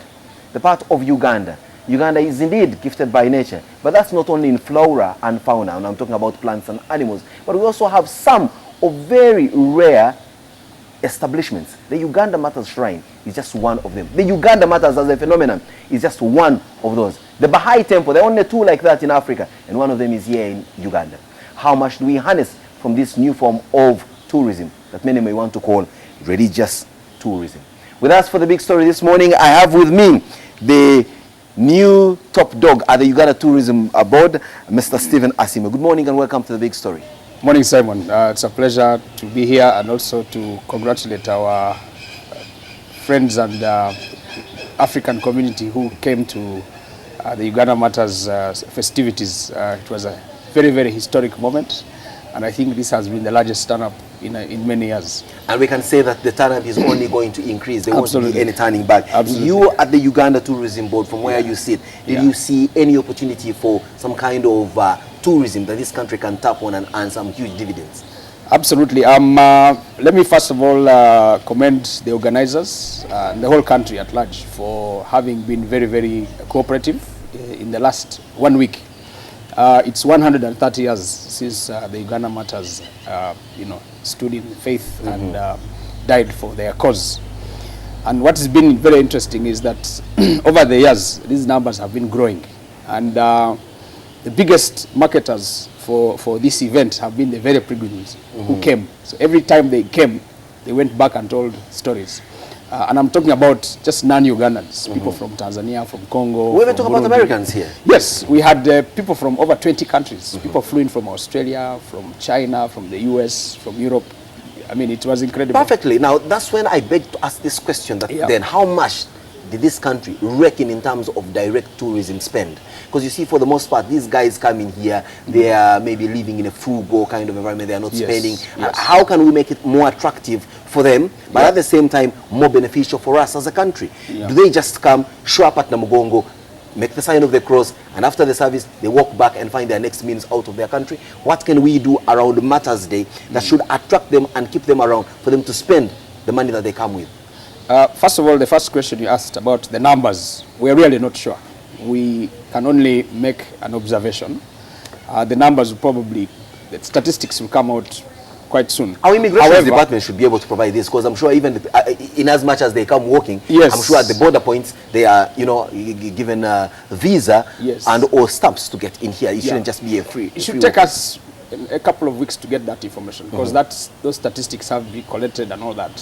However, just for rule of thumb, from airlines, from hotel bookings, and even from just the sheer numbers around Namugongo, they were very, very incredible. However, going back to the second question, you put it very correctly. This is an untapped, free marketed resource. We have a date of June 3rd, and the world over. This is matters of faith market themselves. Absolutely. You don't really need to put in so much. These people pray about Uganda Matters. Exactly. Every morning. They pray to them. They say to their matters. And they have books, they have edicts in these religious schools. They teach about the Uganda Matters. Absolutely. So 50% of our work is done as a country. What we need now to do as a country, as a nation, is how do we effectively tap into this fantastic resource? Wonderful question. And you see, Stephen, as a nation, we all are not charged with that duty. Yes. You, as the Executive Director of Uganda Tourism Board, are charged with that duty. Absolutely. So looking at this incredible potential, what do you have in the cooking pot for us? We joined the Uganda Tourism Board in February this year. And immediately, the UTB and the board and the Ministry of Tourism took up the Uganda Matters as a signature tourism event. Oh, tremendous. That's good to hear. And what we did immediately was we decided to follow up some of the trails that signified what these Uganda Matters did.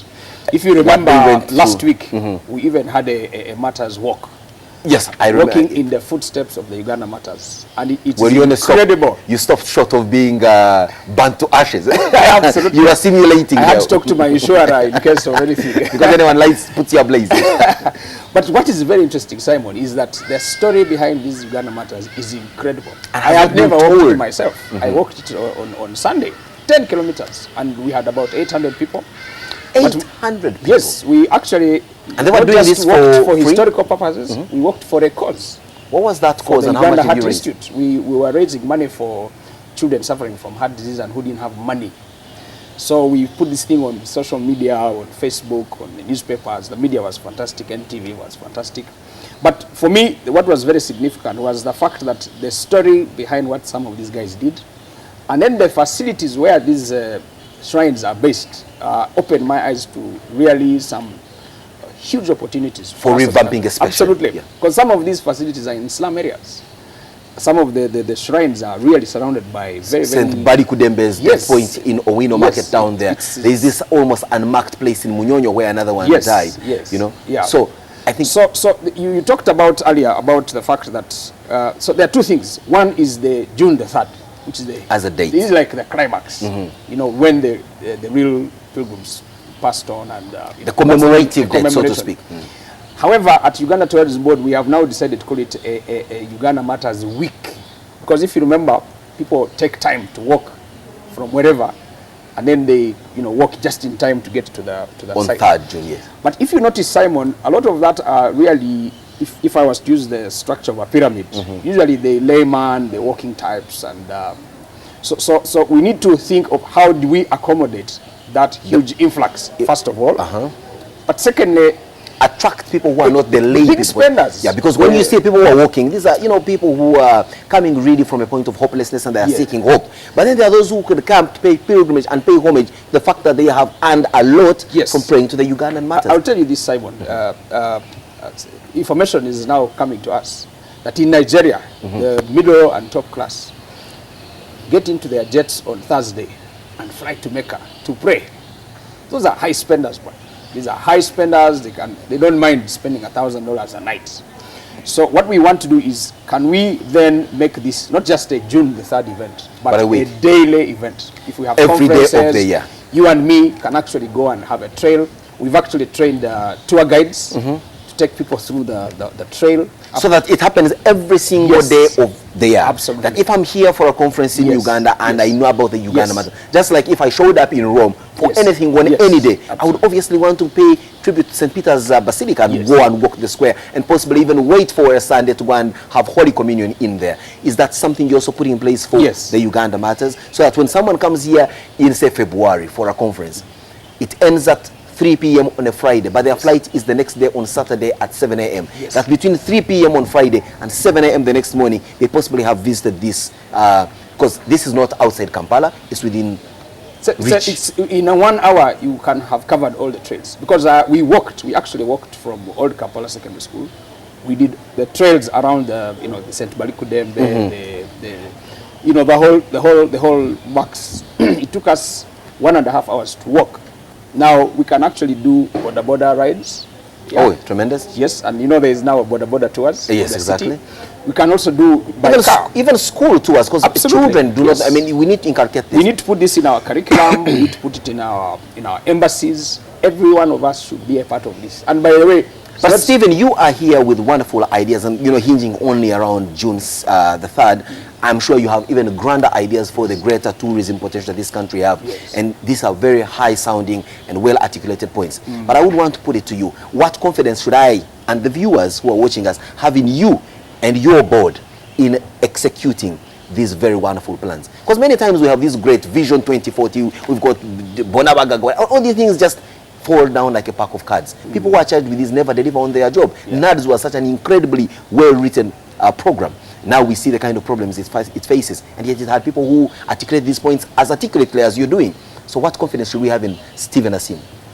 Well, it's, and his board. It's Stephen Asime, his board, the Ministry of Tourism, and all Ugandans. Let me first don't spread the risk. I'm putting it to you. You are the guy on the spotlight now. In my place, we say tourism is everybody's business. My work is I love that. Well, we have 4 mandates, Simon.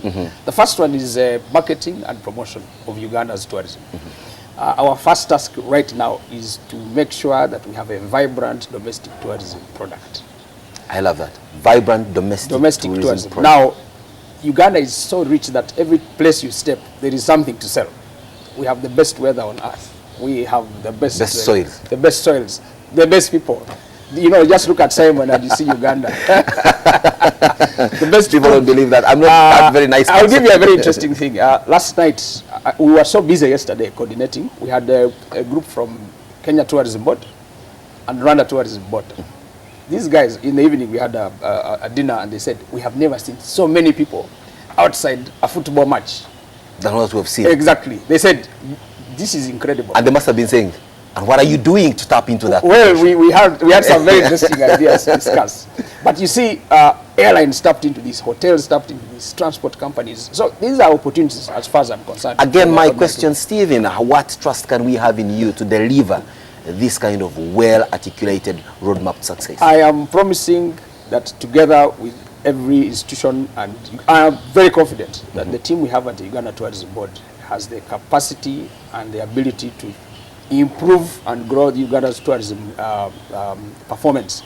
I'll just give you very quickly statistics. Just last year, with very little funding, tourism earned Uganda $1.1 billion, which was 10% of GDP. Right over there. And that's the point I was waiting for you to raise. Yes. The funding to tourism sector, or government prioritization for tourism. We know for the most part that government doesn't seem to prioritize tourism as a cash cow for the economy. And yet we know it's one of the biggest earners to government. We also know that you at the board have been for the most part poorly funded by government. So against the backdrop of no so much serious policy shift in promoting you and little funding, how are you able to deliver on these very ambitious projects? Let me first of all commend government that in this new, the next budget that's coming, government has promised $2 million, which is about 5 billion Uganda shillings, over and above the 1.4 billion they have been spending.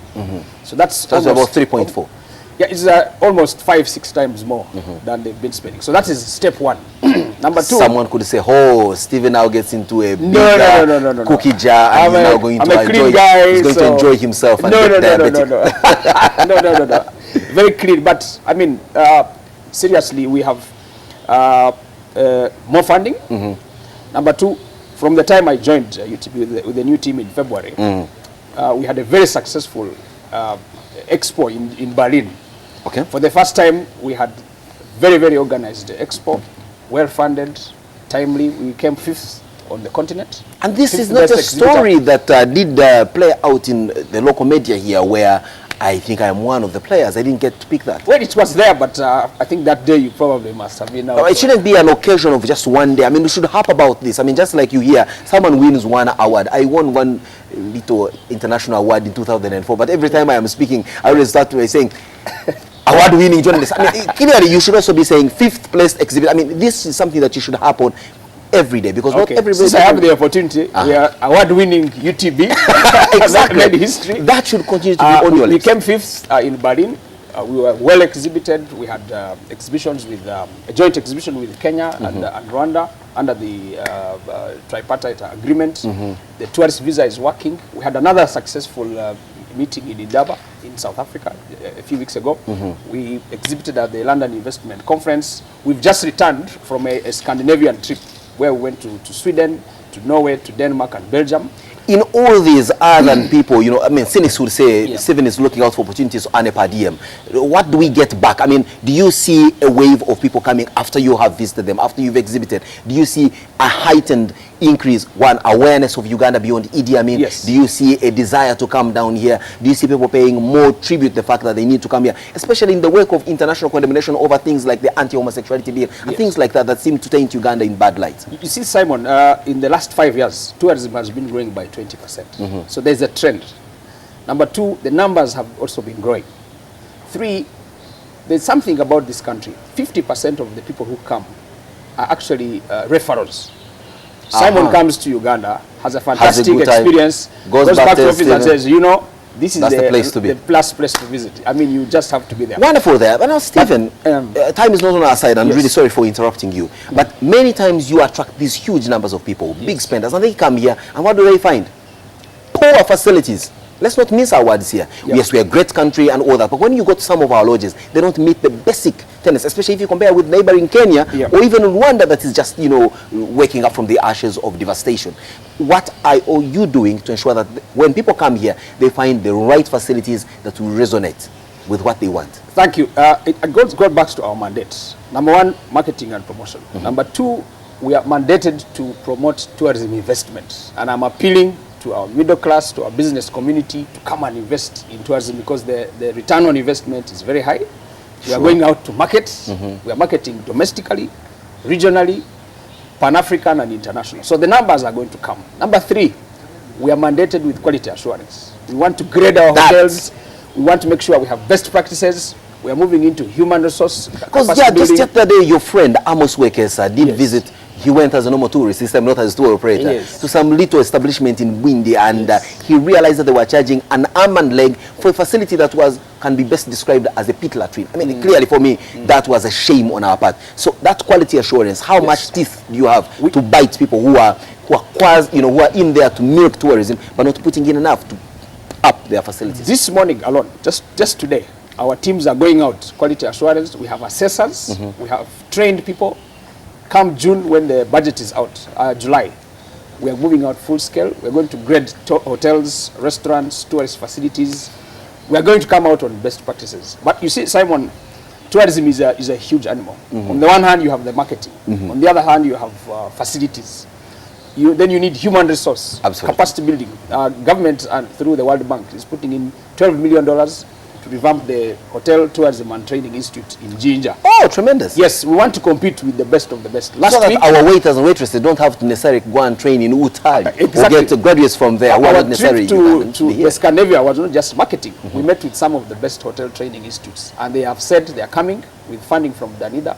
We are going to go into a very big scale of training capacity, so that you don't just have a nice building and nice facilities. You must have the staff that go with it. Like you said, we are very wonderful people, Ugandans. We always smile without any training, so I can imagine how wide our smile will be with some bit of training. Absolutely. But you know, many people think tourism is a thing for foreigners. You know, fair-skinned or light-skinned people. Binoculars and all that. Not a quintessential me, Simon, who works Monday to Friday, and then on the weekend I just want to go and have my booze binge, and that's just about it. I mean, how are you positioning Uganda to be enjoyed by Ugandans? I know many are folk who've never gone beyond the Busega roundabout, that part of the country. I know many people who cannot imagine that there is life 3 hours from now in northern Uganda. People who have never gone beyond the Ginger Bridge. And these need to visit their country and spend some money, but also get awareness so they can make referrals to their friends outside this country. That's a very good question. In fact, one of the things we have said is that many Ugandans don't know what. But sometimes to tell people to go to a place may be very difficult. So we are, in our strategic plan, we want to bring those places. Things like golf tourism, taking people into the countryside to play golf. And as they play, you actually interest them to go to some of the tourist facilities, the heritage, the tourist areas, things like Rotary clubs. So that it's a social arrangement. We used to have competitions. For culture days. And beyond what you have gone to do, then you can get to sample. The European Union had something called Uganda Europe Village, where they used to get our little heritages and portray them in one place in Kololo. Yesterday, you must have watched this petition, and I really loved the Karamajong culture, the way they mix their tradition and religion, and especially that prayer of theirs. I mean, for a moment, I thought I was in Moroto or Kotido, for that matter. Is that something you're also looking at, where you do, simulations of some of these things, dances and all that? We have the Ndere Center that possibly should provide a tour around the country, but through dance, music, and drama. We have actually engaged Mr. Rwanjezi. Let me just very quickly. We have a big event coming in November. Which is Africa Travel Association. It is like the Champions League of tourism meetings. And it's coming here down. It's coming here to Uganda in November. We are expecting over 800 delegates from all over the world, but mainly African tourism ministers. In that conference, we want to talk about aspects like culture and how culture can actually help boost tourism numbers. Things like cuisine, things like folklore. Absolutely. We want to look at what makes Africa as a destination tick. And I'll tell you this, Simon. A report came out 2 days ago. The international tourist who has done 10 trips across the world is looking for something new, authentic, pristine, rustic, absolutely, and specific that yes, area. Uganda is that place. I mean, when I visit any country where I've been privileged to go, the first thing I do is look out for the local premium beer, and of course, they are thoughtful, and that's very interesting. I mean, we should always promote our local beers here, and things like that. Yes. Stephen, we're being very kind to you on the program because you are just new on the job and you're coming up with these grand ideas. I can tell you, people are watching and they listen to your talk. All they are waiting for is how you walk that talk. And when we next invite you here, Stephen, you better come with tangible results and milestones that you can share with our viewers and say, when I was here last time, I talked about this. This is what I have done towards this. Can I just say that there are opportunities in tourism? I'll be very unfair for as people, ordinary as I am. You need to invest in tourism. The countryside is beaming. I know that where you come from, zebras actually walk up to your veranda. Have you tapped into that? Well. I think I should think about that. You don't stay in that house most of the time. No, I don't. You can actually get it out there and you start to attract tourists. Thanks for giving me that wonderful marketing tip. 10% comes to me, or UTB for that matter. Well, I would declare the 10% for you. Thank you. Well, Stephen Asimo, thanks a lot for joining us here for the big story and talking about tourism, especially hinging around the June 3rd Matters Day. We'll take a short break, viewers. When we return, at Simon Says.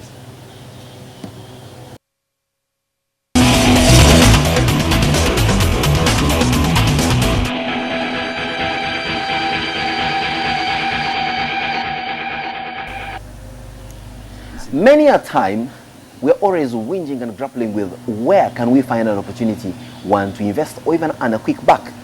Many people have talked about tourism, but we don't seem to appreciate tourism as something that every one of us touches in one way or another. Sometimes we see events unfolding before us and we take them for their face value. June 3rd, for example, is one of those events that we say, well, it's just walk into Mugongo, make the sign of the cross, fetch some holy water and return to your home. But this could be a huge opportunity to make an extra buck from the tourism that comes with it. I mean, ask yourself, how much do you think Saudi Arabia rakes from the annual pilgrims to Mecca? How much do you think the Italian government makes from those who go to St. Peter's Square and St. Peter's Basilica? How much does the Egyptian government make from people who go to visit those pyramids? How much does the Israeli government make from those who go to nod their head on the Wailing Wall? They are incredible opportunities, as we've just been hearing from the Executive Director of Uganda Tourism Board. Question is, how are you positioning yourself to tap into all these opportunities? But away from tapping into these opportunities, do you know your country? How much of Uganda do you know? Or do you just wait for NTV to beam you all the pictures coming in from across the country where we travel? And without a doubt, we do travel to the width and breadth of this country. But you also need to go beyond getting this country at the confines of your living room where we give you the pictures on your television set. You need to go there yourself. Talk to these people. Get to know what people eat in different parts of the country where you don't come from. How they live, so that that experience gives you the impetus to sell your country to somebody that you know coming from another place. But of course, I also know that when you visit a place where you don't come from, you obviously do some spending. When you do some spending, you leave a mark on the folks that you find there. And that collective spending left, right, and center is what will make this country develop. At least if for nothing else, all of us will partake of these tourism spends. It's a wonderful Wednesday morning. Like I always say, wake up, enjoy this program, but make it a productive day for yourself.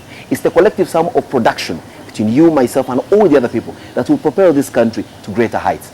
And yes, very specifically for today, find something new about Uganda. It doesn't have to be away from the capital. For example, do you know why Nkuruma Road is Nkuruma Road? Do you know when the Baha'i temple was ever built? Do you have an idea why St. Barikudeme Market is St. Barikudeme Market? You need to go and find out, and that is tourism. Have a wonderful day and God bless.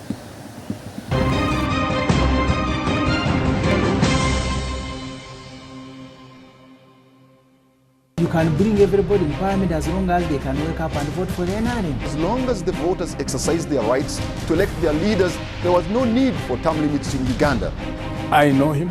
I know how he operates. I know how he thinks. There are ways you can go around these obstacles. Why should I conduct myself as if I am Muyai? It's absolutely true. I admired the President Museveni. Is the ICC a fiscal code targeting African leaders? You cannot tell me that the whole trouble Kenya had revolved about only 2 individuals. The money is not in the budget of this financial year. You can't beat God. You see, God is polygamous also. Look at Jeremiah chapter 31. The security of this country will largely depend on the contribution that the people make.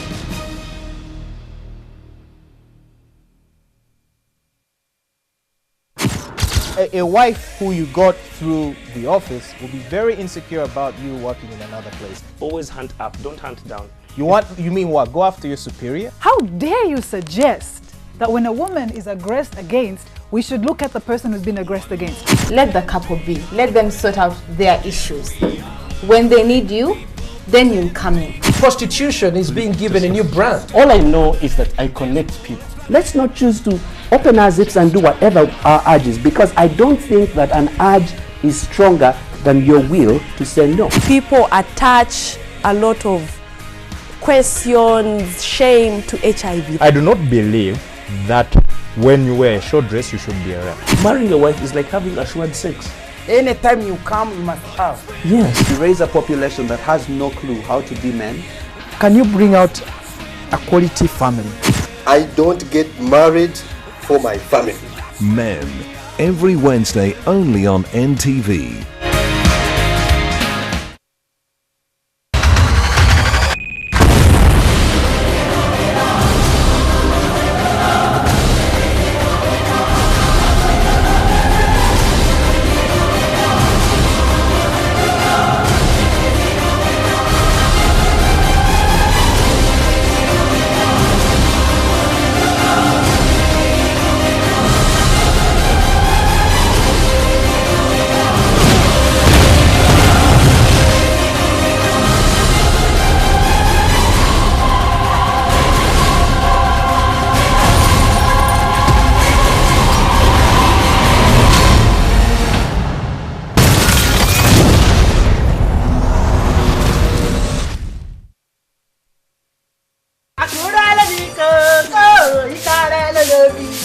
Oda, I no go stop to the singing. No problem.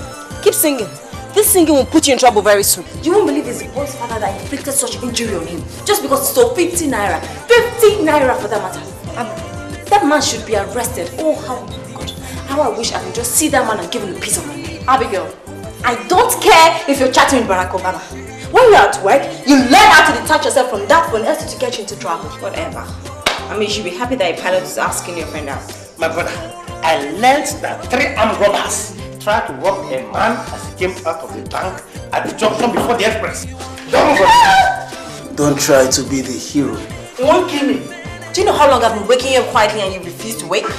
Now you can't interrupt someone. I'd like to pray with you, nurses, being the vessels that the Almighty God has been using to heal his people. Okay. Can someone please talk to me? What is going on? Who is she? See, I hate cheating in my life. I hate cheating and nothing will make me have 50 kobo to that money I already get you.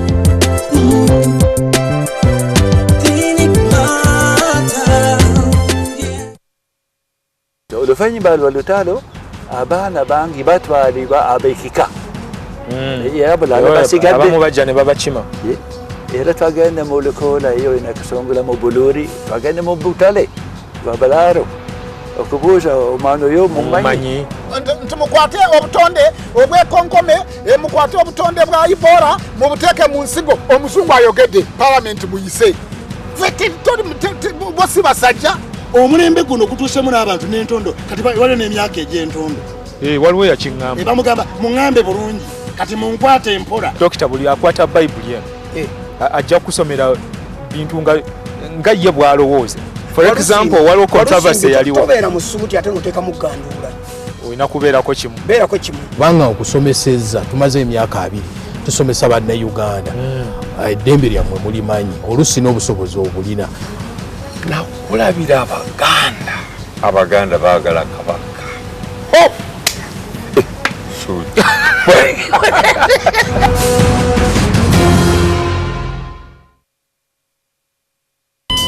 Running out of airtime can happen to anyone. The next time you recharge, simply dial *161# to get going again.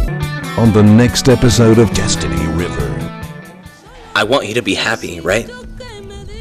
Preferably with me, but if not... Victor, can we forget that? You want to use the church for a show? Circus show. Circus! Can we? How? God! This book has more than recipes. It has our history. And if all of it is true, it's a very sad story. Destiny River.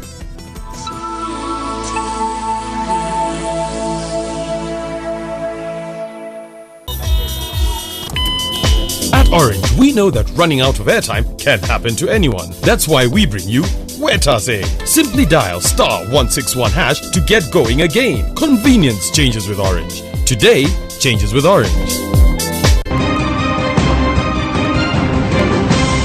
You're watching Morning at NTV with Simon Kasiate, Mabel Kebirunji, and Brian Mulondo.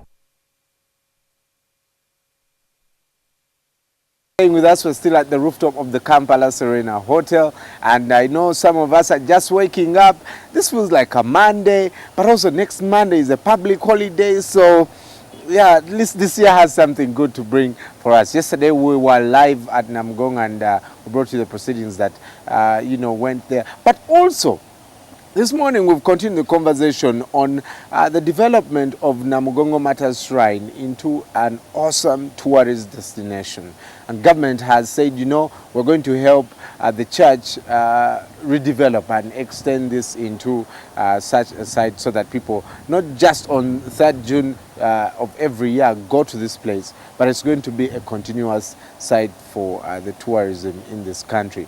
And we had Stephen Asima, who's a CEO of a Uganda Tourism Board, incoming CEO, telling us some of the plans UTB has as far as the Matters Shrine is concerned. A couple of course, comments on Facebook and Twitter, and we have some comments from Mark Semakula, Luyimbazi, and also Mugabe Yona Kasisi.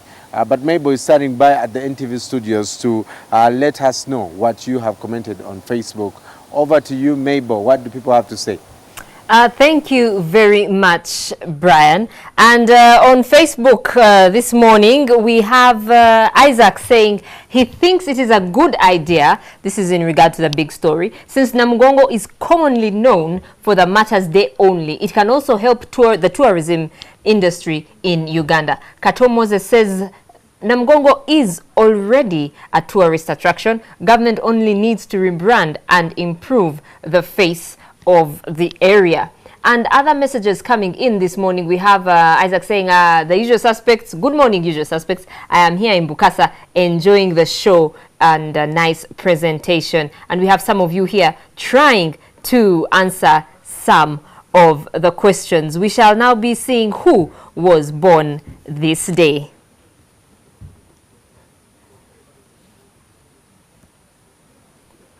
Well, born this day is Joseph Kabila. He actually turns 43, current president of the Democratic Republic of Congo, and we have seen his face change. He now sports a goatee, and his hair has turned grey. He took over power when his father, Lohog Kabila, was assassinated in 2001. He lived in Uganda for some part of his life, and I remember when he was just in power, they used to accuse him of speaking French with an English accent. One of the reasons they thought he cannot be a leader. But over 10 years on, he is still leading the Democratic Republic of Congo. Someone else turning 39 today is a person who has had some link to the Democratic Republic of Congo, and she is Angelina Jolie. She's a kind of person who has triumphed in all sorts of movies, in many genres of movies, and she's an all-rounder, I should say. She has won awards, and on a personal level, she has been very involved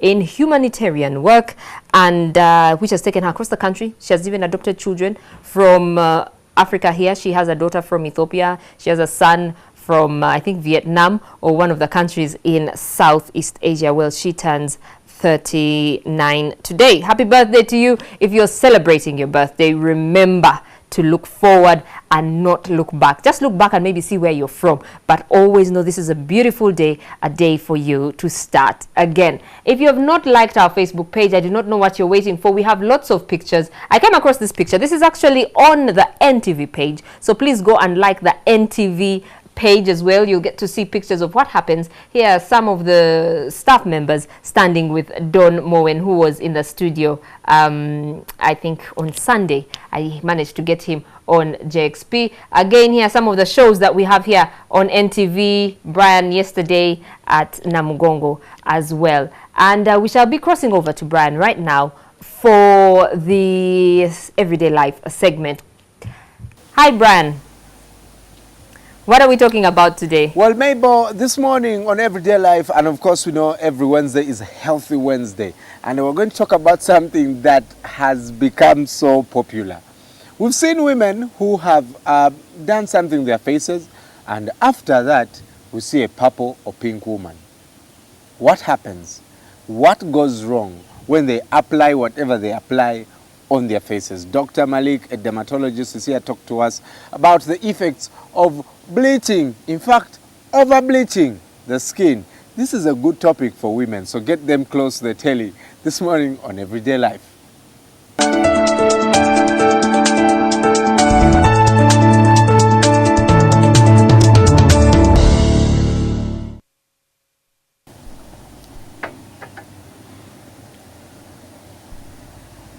Well, thank you so much, Dr. Malik, for joining us this morning. You're welcome. A couple of weeks ago, we were looking at the skin. Yes. And a follow-up on over-bleaching. Yes. And, you know, I meet a couple of friends who I went to school with. And then you see her, she was dark. And now she's all light. Yeah, like, wait, what happened? You even, in fact, I've missing some of them, and they're like, hey, Mlondo, what you wear again? I'm like, I didn't notice that you had changed the color of your skin. Yes. The person I knew back then was dark. It's now different. It's now different. Yes. And then some of them end up having a malfunction, literally. Yes. You see, one chick is purple, the other chick is pink. Yes. In local language, it's called namakula, I think. That's what they call it. It's a common thing. Yes. It's one of the problems. I didn't know about I don't know how to describe that in English, but yeah, it's normally called namakula. Those thick patches around the cheeks. Yes. Right. First tell us, how rampant is this? Do women use the wrong creams? What is going wrong? It's quite rampant. Actually, it's really rampant. I mean, at least every day I should see 1 or 2 patients who have been using those ingredients and they're having problems arising from using them. You may find someone who has been using them for 5 years, for 6 years, 8 years, 1 year. And it's really unfortunate, but it's quite rampant. It's quite rampant among the young generation, really. It's becoming quite popular. What causes it? Are we using the wrong creams, or in our desire to want to be like Beyonce, we mix so many things and then we have a disaster? Yes. So what happens is they use so many ingredients. The most common ones are steroids, topical steroids.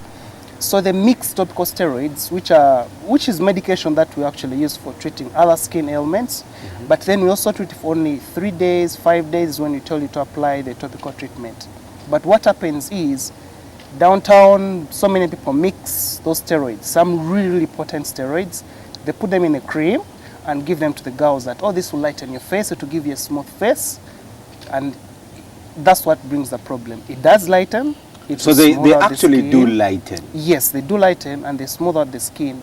But there's a catch, and a very bad catch at that. What's that catch? So the catch is they have so many side effects. One, they'll thin out the skin. So imagine the skin as layers of slices of bread. So every time you keep on applying those steroids, they will keep eating through one layer at a time, one layer at a time. So you end up having a really thinned out skin, which you call atrophy. So when the skin thins out, you have so many other problems coming in. It can't defend itself anymore. Then you have your blood vessels showing up. So you see someone is so light that blood vessels are showing up. You see those green, blue blood vessels showing up on the skin. I've seen some women like that. Yes. And then if it goes deeper and deeper, it literally eats out your skin. So they come in when actually they don't have skin anymore. And unfortunately, that is a permanent defect. So it's something that we cannot reverse if they reach that stage of having had the destruction due to the steroids. Another thing is they always have this thing, they hook you on like cocaine, like someone who is on cocaine. When you stop taking them, when she stops using it for even a week, her skin reacts really badly. The skin starts itching, they get a really bad rash, and all those problems when they come in, they keep going back. They say, oh, I can't do without it. So it becomes an unending cycle. Unless they come, they see a doctor, they are treated, and then we can have some good effects. Other than that, the earlier they do it to stop it, the better. You talked about reversal. Yes. when do you decide that, okay, at this point we can reverse the effects? The effects of the steroids, the Yes. topical steroids. Well, it depends on how long she has been using it. The first thing we tell them, stop using it. They'll go through a really ugly phase when the skin, the face is really, really bad because it's a withdrawal symptom. They're going through that withdrawal phase. It's like someone who is an alcoholic and yes, that's what happens. It starts shaking. Yes. So this time the skin is one that gets that really bad rash. They really look awful. But you tell them you have to be strong. You have to withstand this for about a month or two. Once you go through that phase, then your normal skin will have a chance to grow. The chemicals are out of your system, then at least you have a good chance. But still, that depends on how long she has been using it. If you've been using it for 10 years and some of the effects they are not reversible, then that becomes a problem. So most cases, if there's a girl who you get a cream, they tell her this cream really works well, which has no name. It's usually in a tin. And you put it on, and in 3 days you have a very smooth skin, really bright skin. Just know, whatever you think, it's a steroid. There's a steroid in there. That's how steroids work. They work really well, really fast. So that's how is there, for example, a standard time that these creams are supposed to work? Like, man, 3 days is rather too fast. Exactly. Like someone says, no one can just give you free money. Yeah. And they do that. There's a catch. So the steroids have strengths. We call it a steroid ladder in dermatology. So it depends on what strength they've put in the concoction they've given her. Okay. So the most common brands on the market, which are medications, most common that girls have been using are MCG, Candidam, Ticbodam. So they know those brands. Once they hear those brands, they know, oh, I have a friend who's been using that for a while. Ticbodam. They're medications which are supposed to treat other ailments, but they end up putting them on the face, which creates a problem. For example, what is Ticbodam supposed to treat? So Ticbodam has an antibiotic. It has a steroid, which is moderately potent. So that's what is called betamethasone. So in any case, you read anything that has the word betamethasone, you just know that's a steroid. So you have to keep away from it. Even though it will give you that really wonderful skin in a few days, you just have to stay away from it because it has so many consequences thereafter. I don't know about you, but I'm getting really scared because I see lots of women, you know, and now cosmetics are big business now. Yes. People are setting up shop because they know how important women want to look, you know, beautiful and of course men have been blamed for doing that because we put pressure on them. But your lady or you guys, there are also guys who use these things. Yes. You might be using a steroid that will definitely bring you problems. Dr. Malik this morning from the Unity Skin Clinic on Acacia Mall here with us to tell us about the effects and how you can reverse that. Doctor. Yes.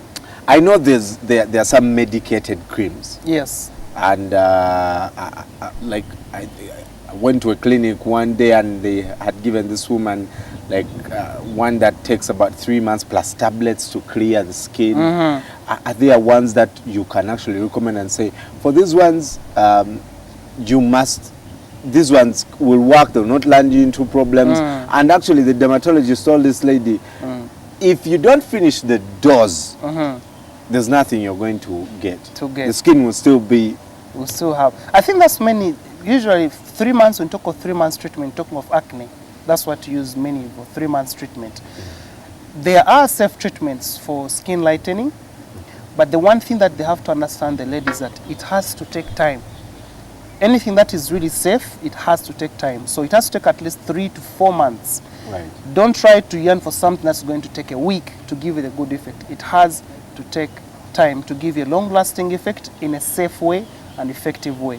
So there are treatments available that actually can give you that good face, they can lighten your skin, they can do all that. So there are certain ingredients that we look at that are in those substances that can really, really work well. So there are self-treatments for that. Do you want to recommend a few, or it really depends on someone's skin? On someone's skin, the medication can also fail to react. Yes, it depends on someone's skin. It depends on on how badly they are discolored.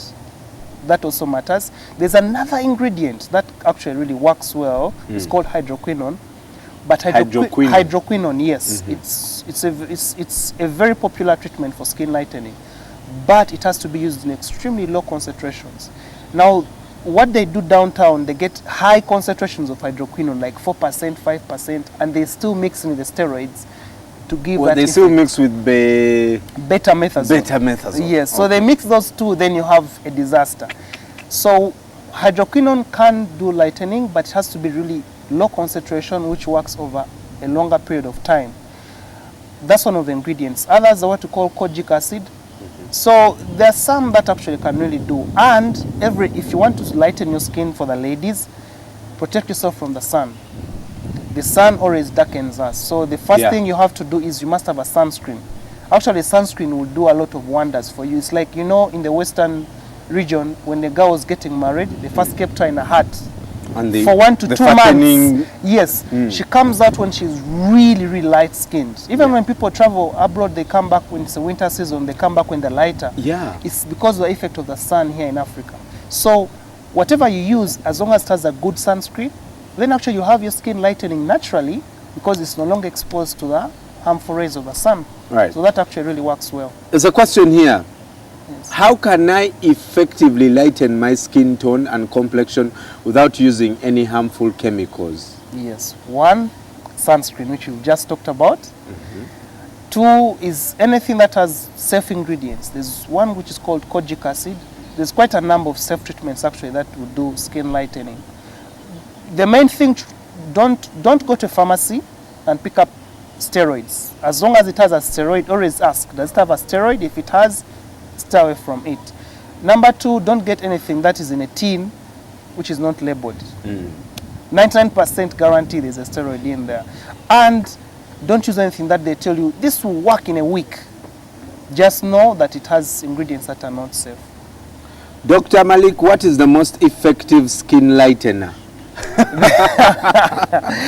Doctor, you should set up a shop.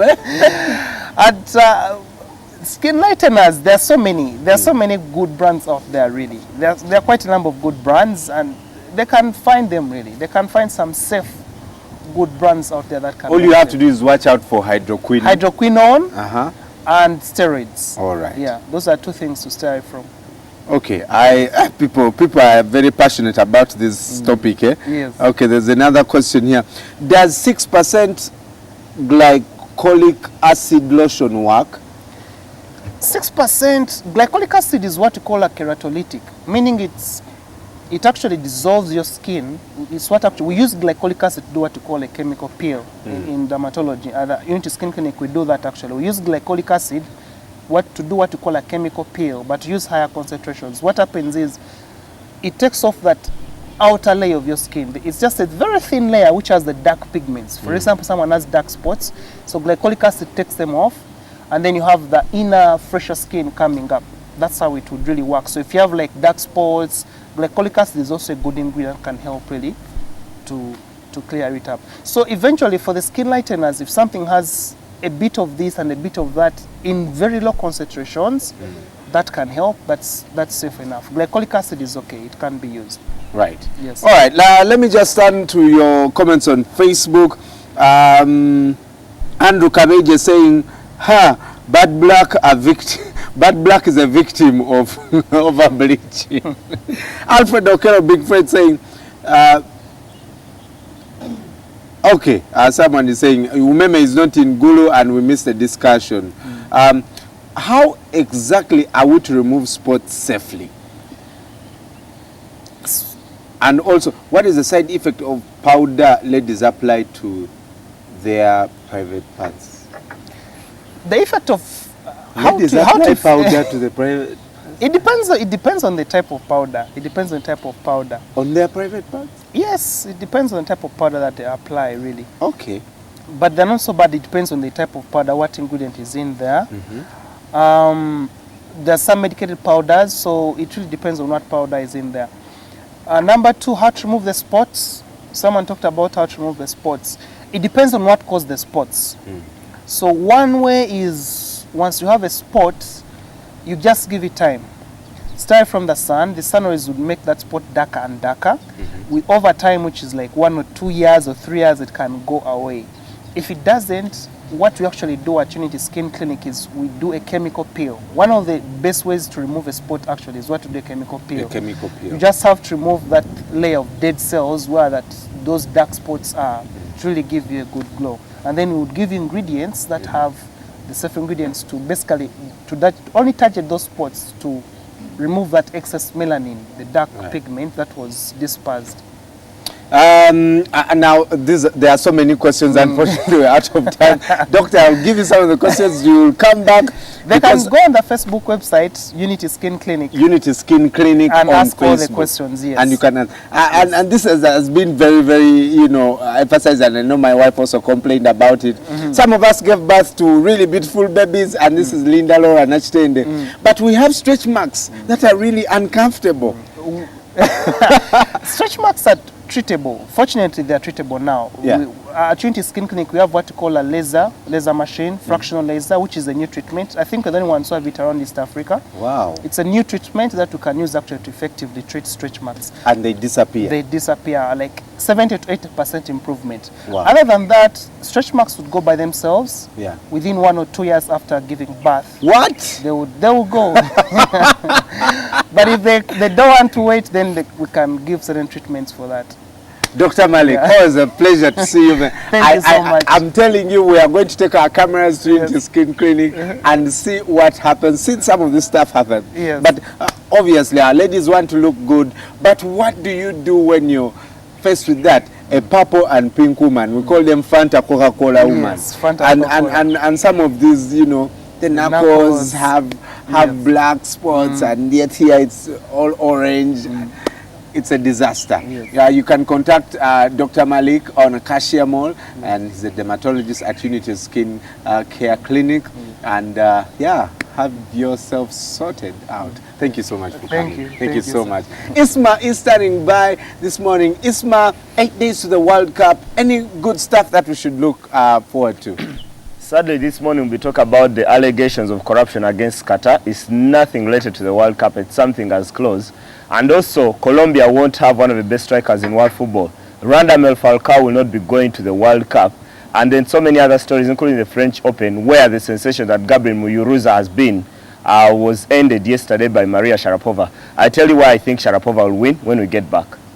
All right. Well, Magogo has up to 5 p.m. to hand in those accountability papers. Probably Ismail will have something to say about that. But for the rest of you, stay with us. We'll be right back.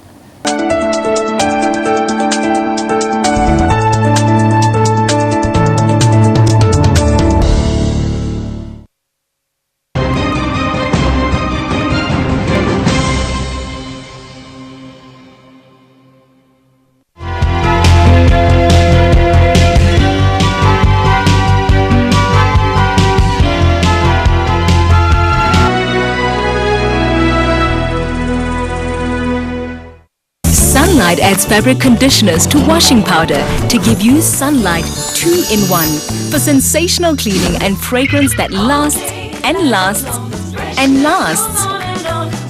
Sunlight 2-in-1, sensational cleaning and all-day fragrance. Budget yasigaza linnya nga kattanyenje. Bagana ne bakuba budget ne bagamba nti tugenda kukola ki amalwaliro. Tugenda teekayo eddagala n'otuuka mu ddwaliro nga n'akagirita obugirita ke baalisazisiza omukazi ng'agenda okuzaala. Ate ye gwennyini gwe bakatuma ne bakuwandiikira lisiti y'eddagala ly'olina okukola ki okufuna. Bagana ne batugamba nti tujja bakolera oluguudo ne bakola budget. Kati bamala okukola budget eyo oluguudo omwaka ne gwamu tebakoze eki tebalukoze. Kati ezo ssente ze baba baali baabalirira okukola oluguudo ziba zaalagawa. That's the question. Honorable Maria Chiwanuka will answer that question when she reads the budget on June 12, 2014. Our budget, our responsibility. Coming soon on NTV.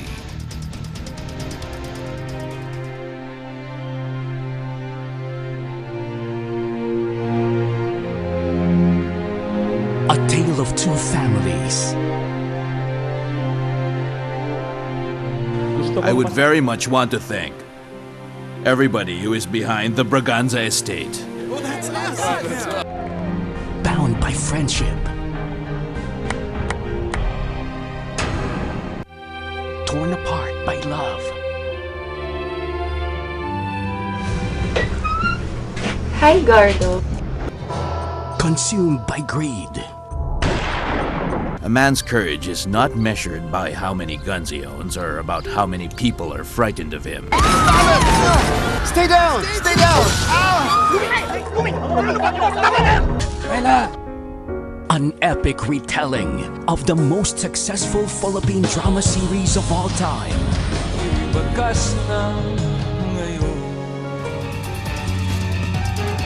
Coming soon on NTV.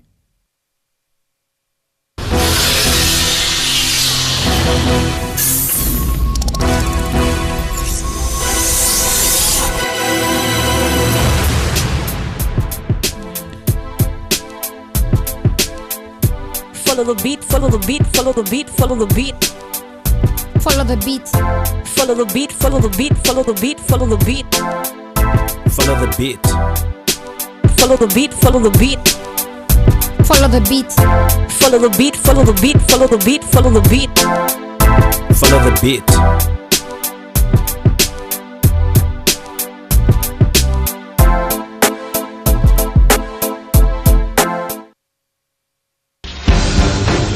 Kampala has been voted in the past as one of the favorite cities for tourists, one of the most peaceful cities.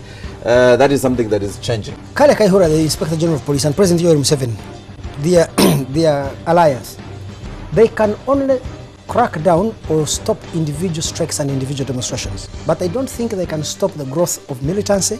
No holds barred. Besigye and Lukwago have particular grievances against the government, some legitimate, some misguided.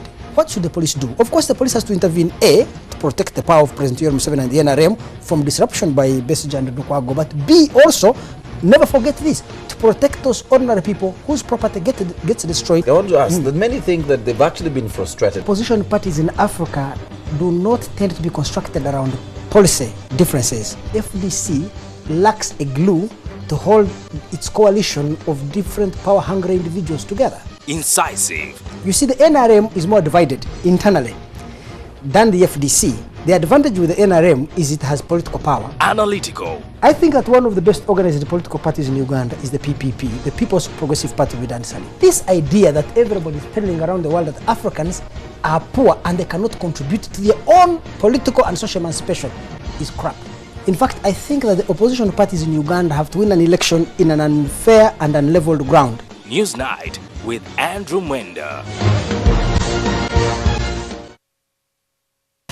Ekifo ekimu kisawa musu n'ekyalo ekiweddeko abamanye bakiraza mumwa.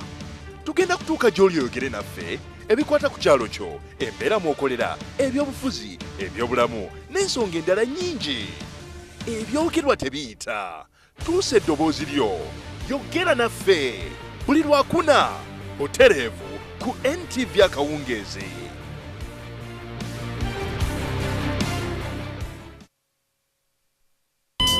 Running out of airtime can happen to anyone. The next time you recharge, simply dial *161# to get going again. On the next episode of La Patrona. I have to kill them in order for me to get rid of the problem. I don't lack the impulse. How can you take back this hypocrite? You'll come back to me because I'm the only one who makes you feel like a man. Shut up! It's your blood test. They found traces of RU486. I knew it.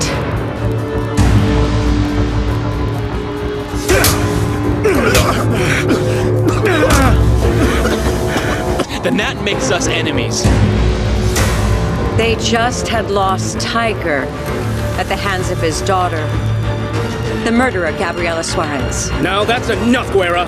Don't you ever stop lying? La Patrona.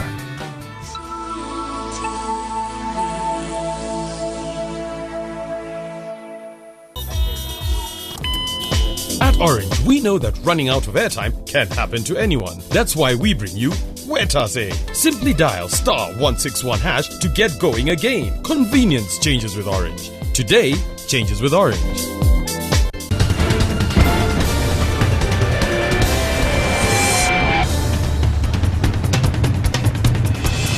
On to 9. Thank you so much for staying with us. If you're just joining us, wake up, because yes, this feels like a Monday. But what an awesome, time I had at Namgonga. I know you were stuck here. Isma dodged. Don't rub it in. Don't rub it in. Isma I missed you guys, by the way. Yeah. A whole week almost. Isma dodged, like...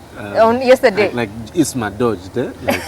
No, it was a good time to be home. No wonder I eventually felt sick. Oh. I haven't had to be home like that. Yeah, it was a good day to be home. Yeah, yesterday. So, so earlier I was talking about bleaching. Maybe have you ever tried to bleach or to make your skin lighter? No, I've never tried. Most batigas are dark. Yeah, some batigas are dark, some are light. However, when you talked of stretch including marks, Brian Toka Singura. Brian is special. Now, stretch marks, I have stretch marks and they do not look very nice. I can see you looking at me. So have you had a child before? No, I don't have a child. But I imagine if when I do have a child, they will become blacker and darker, and I'm a bit concerned as the lady who sent in the message. So I wish I was maybe I wouldn't answer any of Brian's questions. Yeah, the more you answer, the more you look like you're denying something. Yeah. Denying what? What? That I have a child? Or that I have stress? So Doctor, I'm going to take you and use you as a guinea pig. No problem. Dr. Malik has a laser that he can use to remove the... Why do you want to use me as a guinea pig? Like try viewers. Oh, okay. I thought you want to see if it actually works. Yeah, but he says they can go away like 1 or 2 years. Wow. And you're waiting for them to disappear naturally. But you can do it. Anyway. Please tell us what you think about this on Facebook, about the effects of bleaching. On to sport, Isma. Two-time champion Warriors lost their 3rd game in a row. When is the slide going to stop? Right now it doesn't look like it's going to stop, but we've got to forgive them for the kind of teams they've played, because I thought last night against UCU Cannons, they were very competitive, had a very slow start to the game. Then at some point Judo Chen brought them back, shooting 3 after 3 after 3. And they looked like they were just in it to win it. But eventually, letting in a very late basket from Innocent Odu, a 3-pointer where it was unmarked on the wing, and that was it for the Warriors, who I think everyone would admit they still need a bit of quality on that team. I don't think they have enough players. But probably last night is one of the games that the coach Gadeta will look back on and know probably if they had done a few things different, they should have won. They should have probably not lost that one. But now 3 defeats in a row, that's a catastrophe. The Warriors, I know, the one that I've followed for years, for the last 10 years or so, is not one that loses 3 games in a row. Yeah. But now losing 3 games in a row, it's a catastrophe. They have a lot to work on to get back to where they're supposed to be and be a competitive side again. Okay, and on to basketball. Rugby. The national team is off to Tunisia in a couple of days. Is anything going to stop Scott Olwatch? He actually gave an interview to the Daily Monitor during the Matters Day season, because it's a kind of season where, well, especially in the place where I live, I see people walk past the whole day and night, and I'm imagining, are they walking into the shrine or to the bar? I just can't figure out where they're walking. But he gave an interview where he said he may not travel to Tunisia, and that would be a huge blow for Peter Magona. He says personal commitments. At this point, he doesn't say when he's supposed to, why he wouldn't travel to Tunisia, because the tournament starts actually in 6 days' time. That is on June 10th. And the team, I'm reliably informed, leave on 8th June. So in the event that Scott Olwatch doesn't travel to Tunis, it's going to be a big blow for the team. But eventually, I think they've got to work out and find a way of how to replace him. Because it's a player who can play in multiple positions. He can lock, he can play on the second row, he can play on the back row. He's done that dual role since switching citizenship from Kenya to become Ugandan.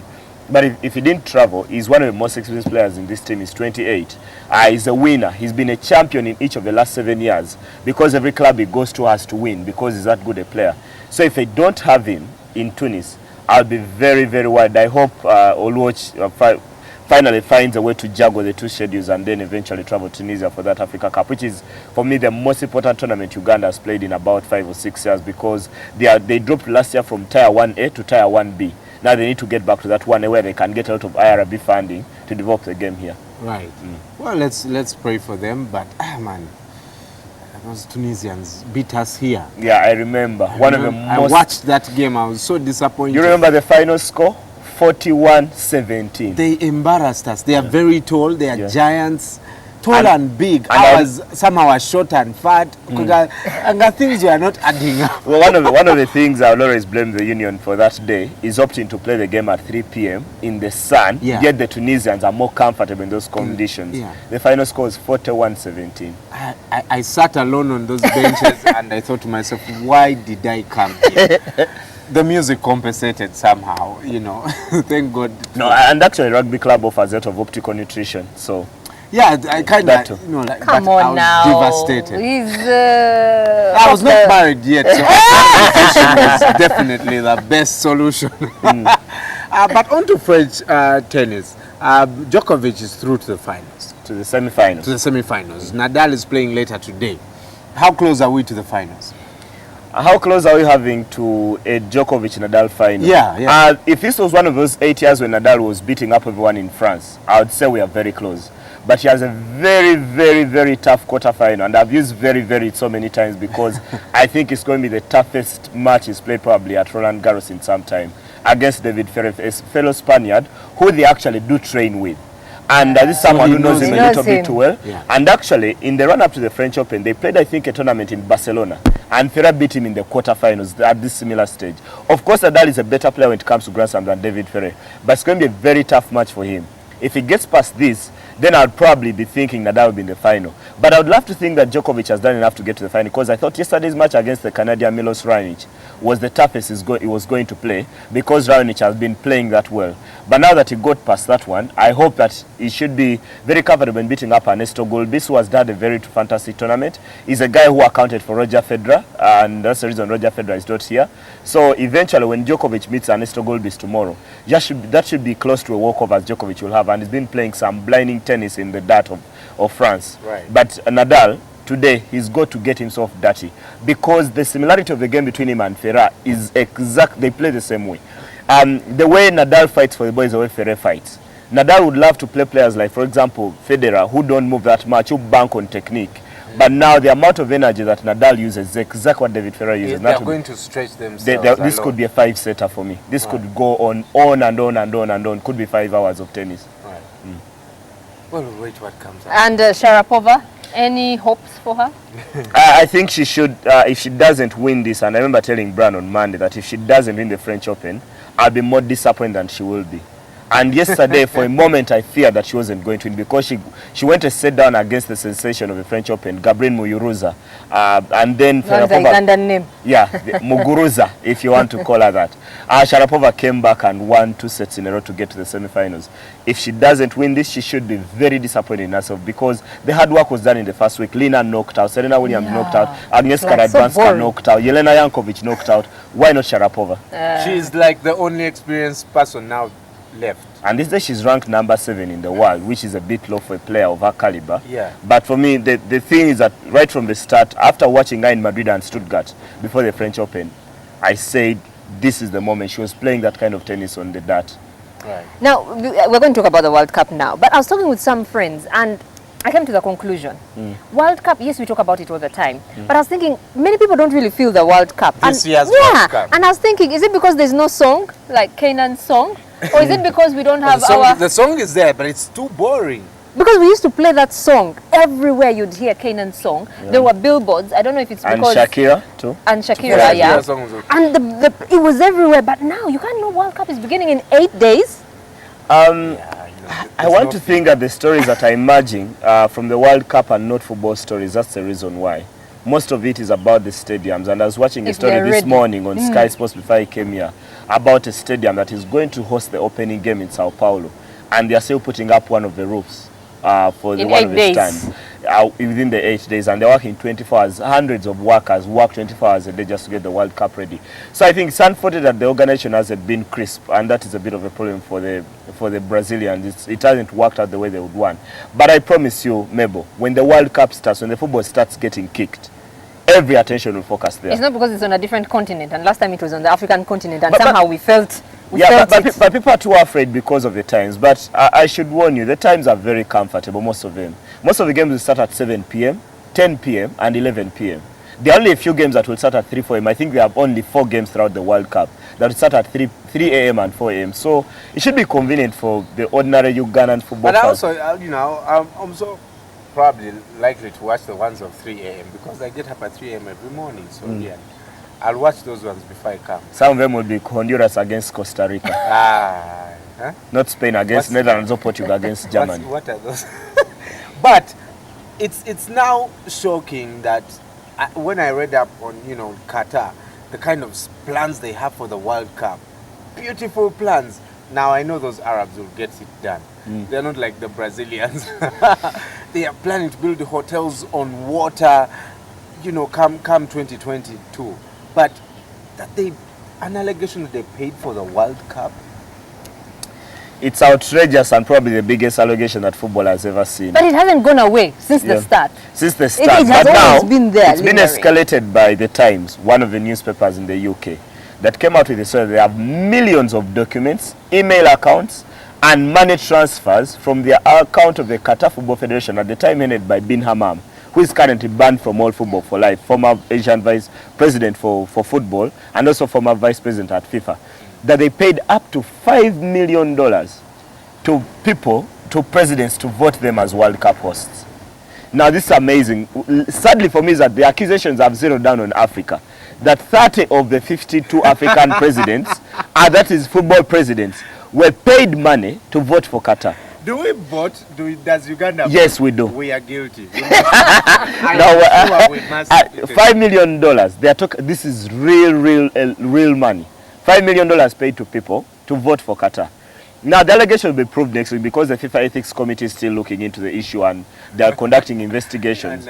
But it's, for me, I know probably Qatar wasn't the best country to host the World Cup because the FIFA go through a lengthy process where they send teams to go and inspect the countries and ask for their readiness. And on any day, England will be the best country because they are very organized, already have the stadiums in place. They want to build a lot. Spain and France. Yeah, they will be ready anytime. Yes. Anytime you want to host the World Cup.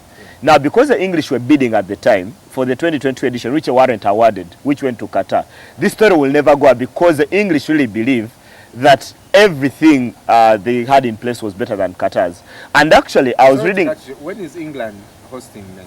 They'll have to bid again and probably hope for 2026.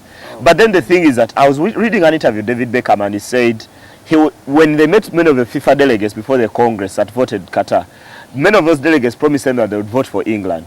But actually, they didn't vote for England eventually because England got only one vote in the final assembly. Now the thing is that in that period, Beckham said for him he would stand being lied to, but he wouldn't stand the Prince William being lied to and the Prime Minister David Cameron because they're all part of the bidding team for the English and they were the part of the lobbyists. But eventually, I think the world just shunned them.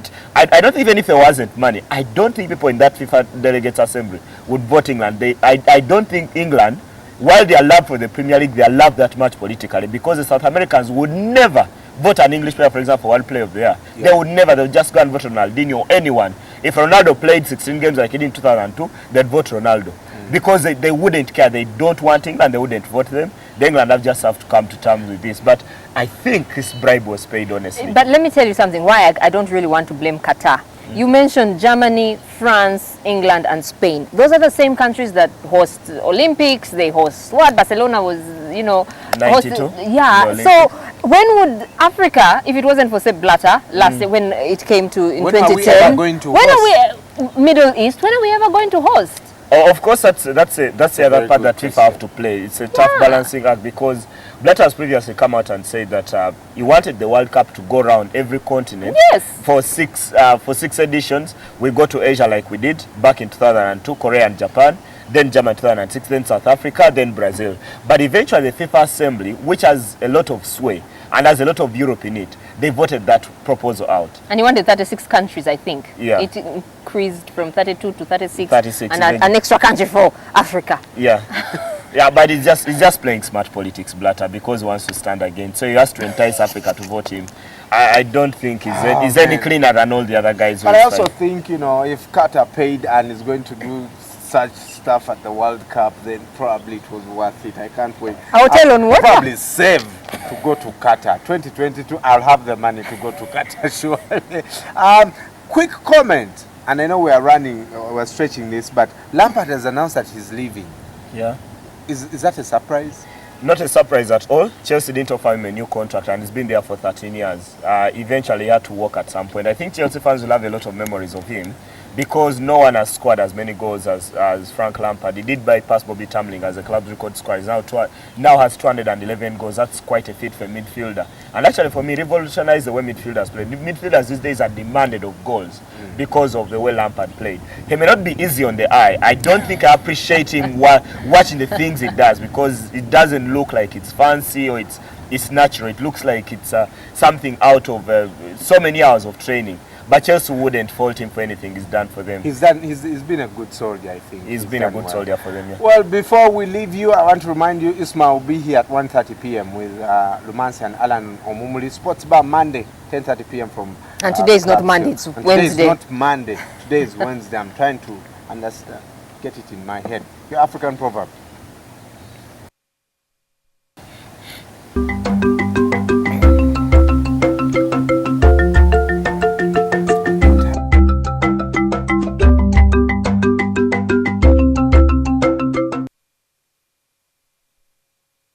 Let us know. Head over to our Facebook page, Morning at NTV, and of course use Twitter at Morning at NTV, and the SMS line is open 6565. Let's continue discussion on bleaching also. I see lots of comments coming in, but we're out of time, and I'd like to say to you guys look awesome again, black. I'm probably the odd man out. So you should let me... Tonight I'm going to call you and I ask you what you guys are wearing. Because yeah, I'm always the odd man out. All right. Your tie has black. You shouldn't be too sad. Yeah. And my dress has grey. Bye-bye.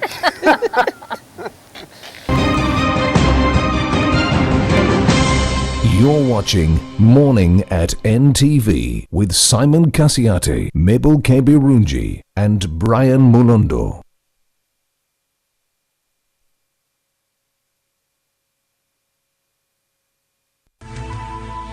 NTV, turning on your world.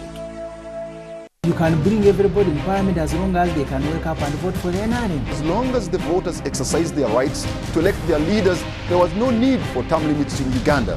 I know him.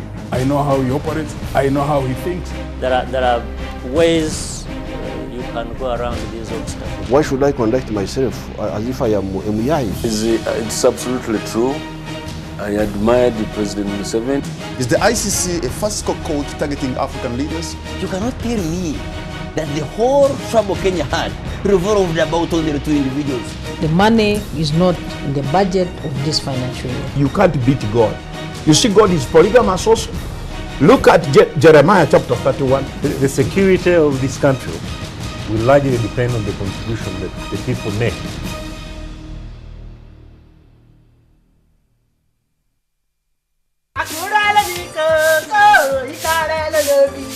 Oda, I no go stop to the singing. No problem. Keep singing. This singing will put you in trouble very soon. You won't believe it's the boy's father that inflicted such injury on him. Just because he stole 50 naira. 50 naira for that matter. That man should be arrested. Oh, how I wish I could just see that man and give him a piece of money. Abigail, I don't care if you're chatting with Barack Obama. When you're at work, you learn how to detach yourself from that phone else to get you into trouble. Whatever. I mean, you should be happy that a pilot is asking your friend out. My brother, I learned that 3 armed robbers tried to rob a man as he came out of the bank at the junction before the express. Don't try to be the hero. You won't kill me. Do you know how long I've been waking you up quietly and you refuse to wake? Now you can't interrupt someone. I'd like to pray with you, nurses, being the vessels that the Almighty God has been using to heal his people. Okay. Can someone please talk to me? What is going on? Who is she? See, I hate cheating in my life. I hate cheating and nothing will make me have 50 kobo to that money I already get you.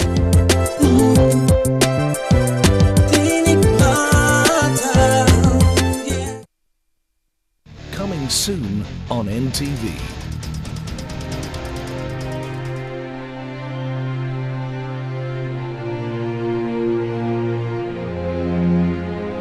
A tale of two families.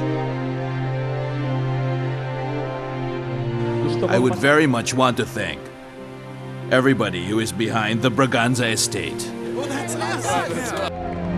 Bound by friendship. Torn apart by love. Hi, Gardo. Consumed by greed. A man's courage is not measured by how many guns he owns or about how many people are frightened of him. Stay down! Stay down! An epic retelling of the most successful Philippine drama series of all time.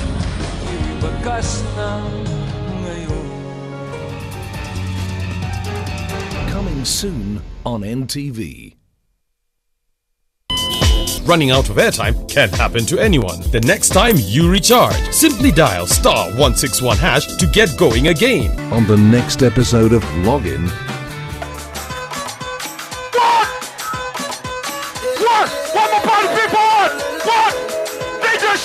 This week on Login, we bring you the DJ battle. Ladies and gentlemen, this is what we mean when we talk about the realistic DJ Charlie. The Sanyu May Mayhem Grand Finale.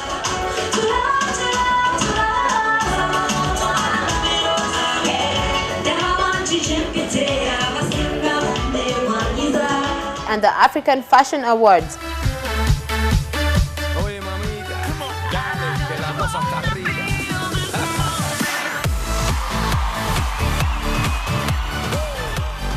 All these 7:30 p.m. on NTV. Login.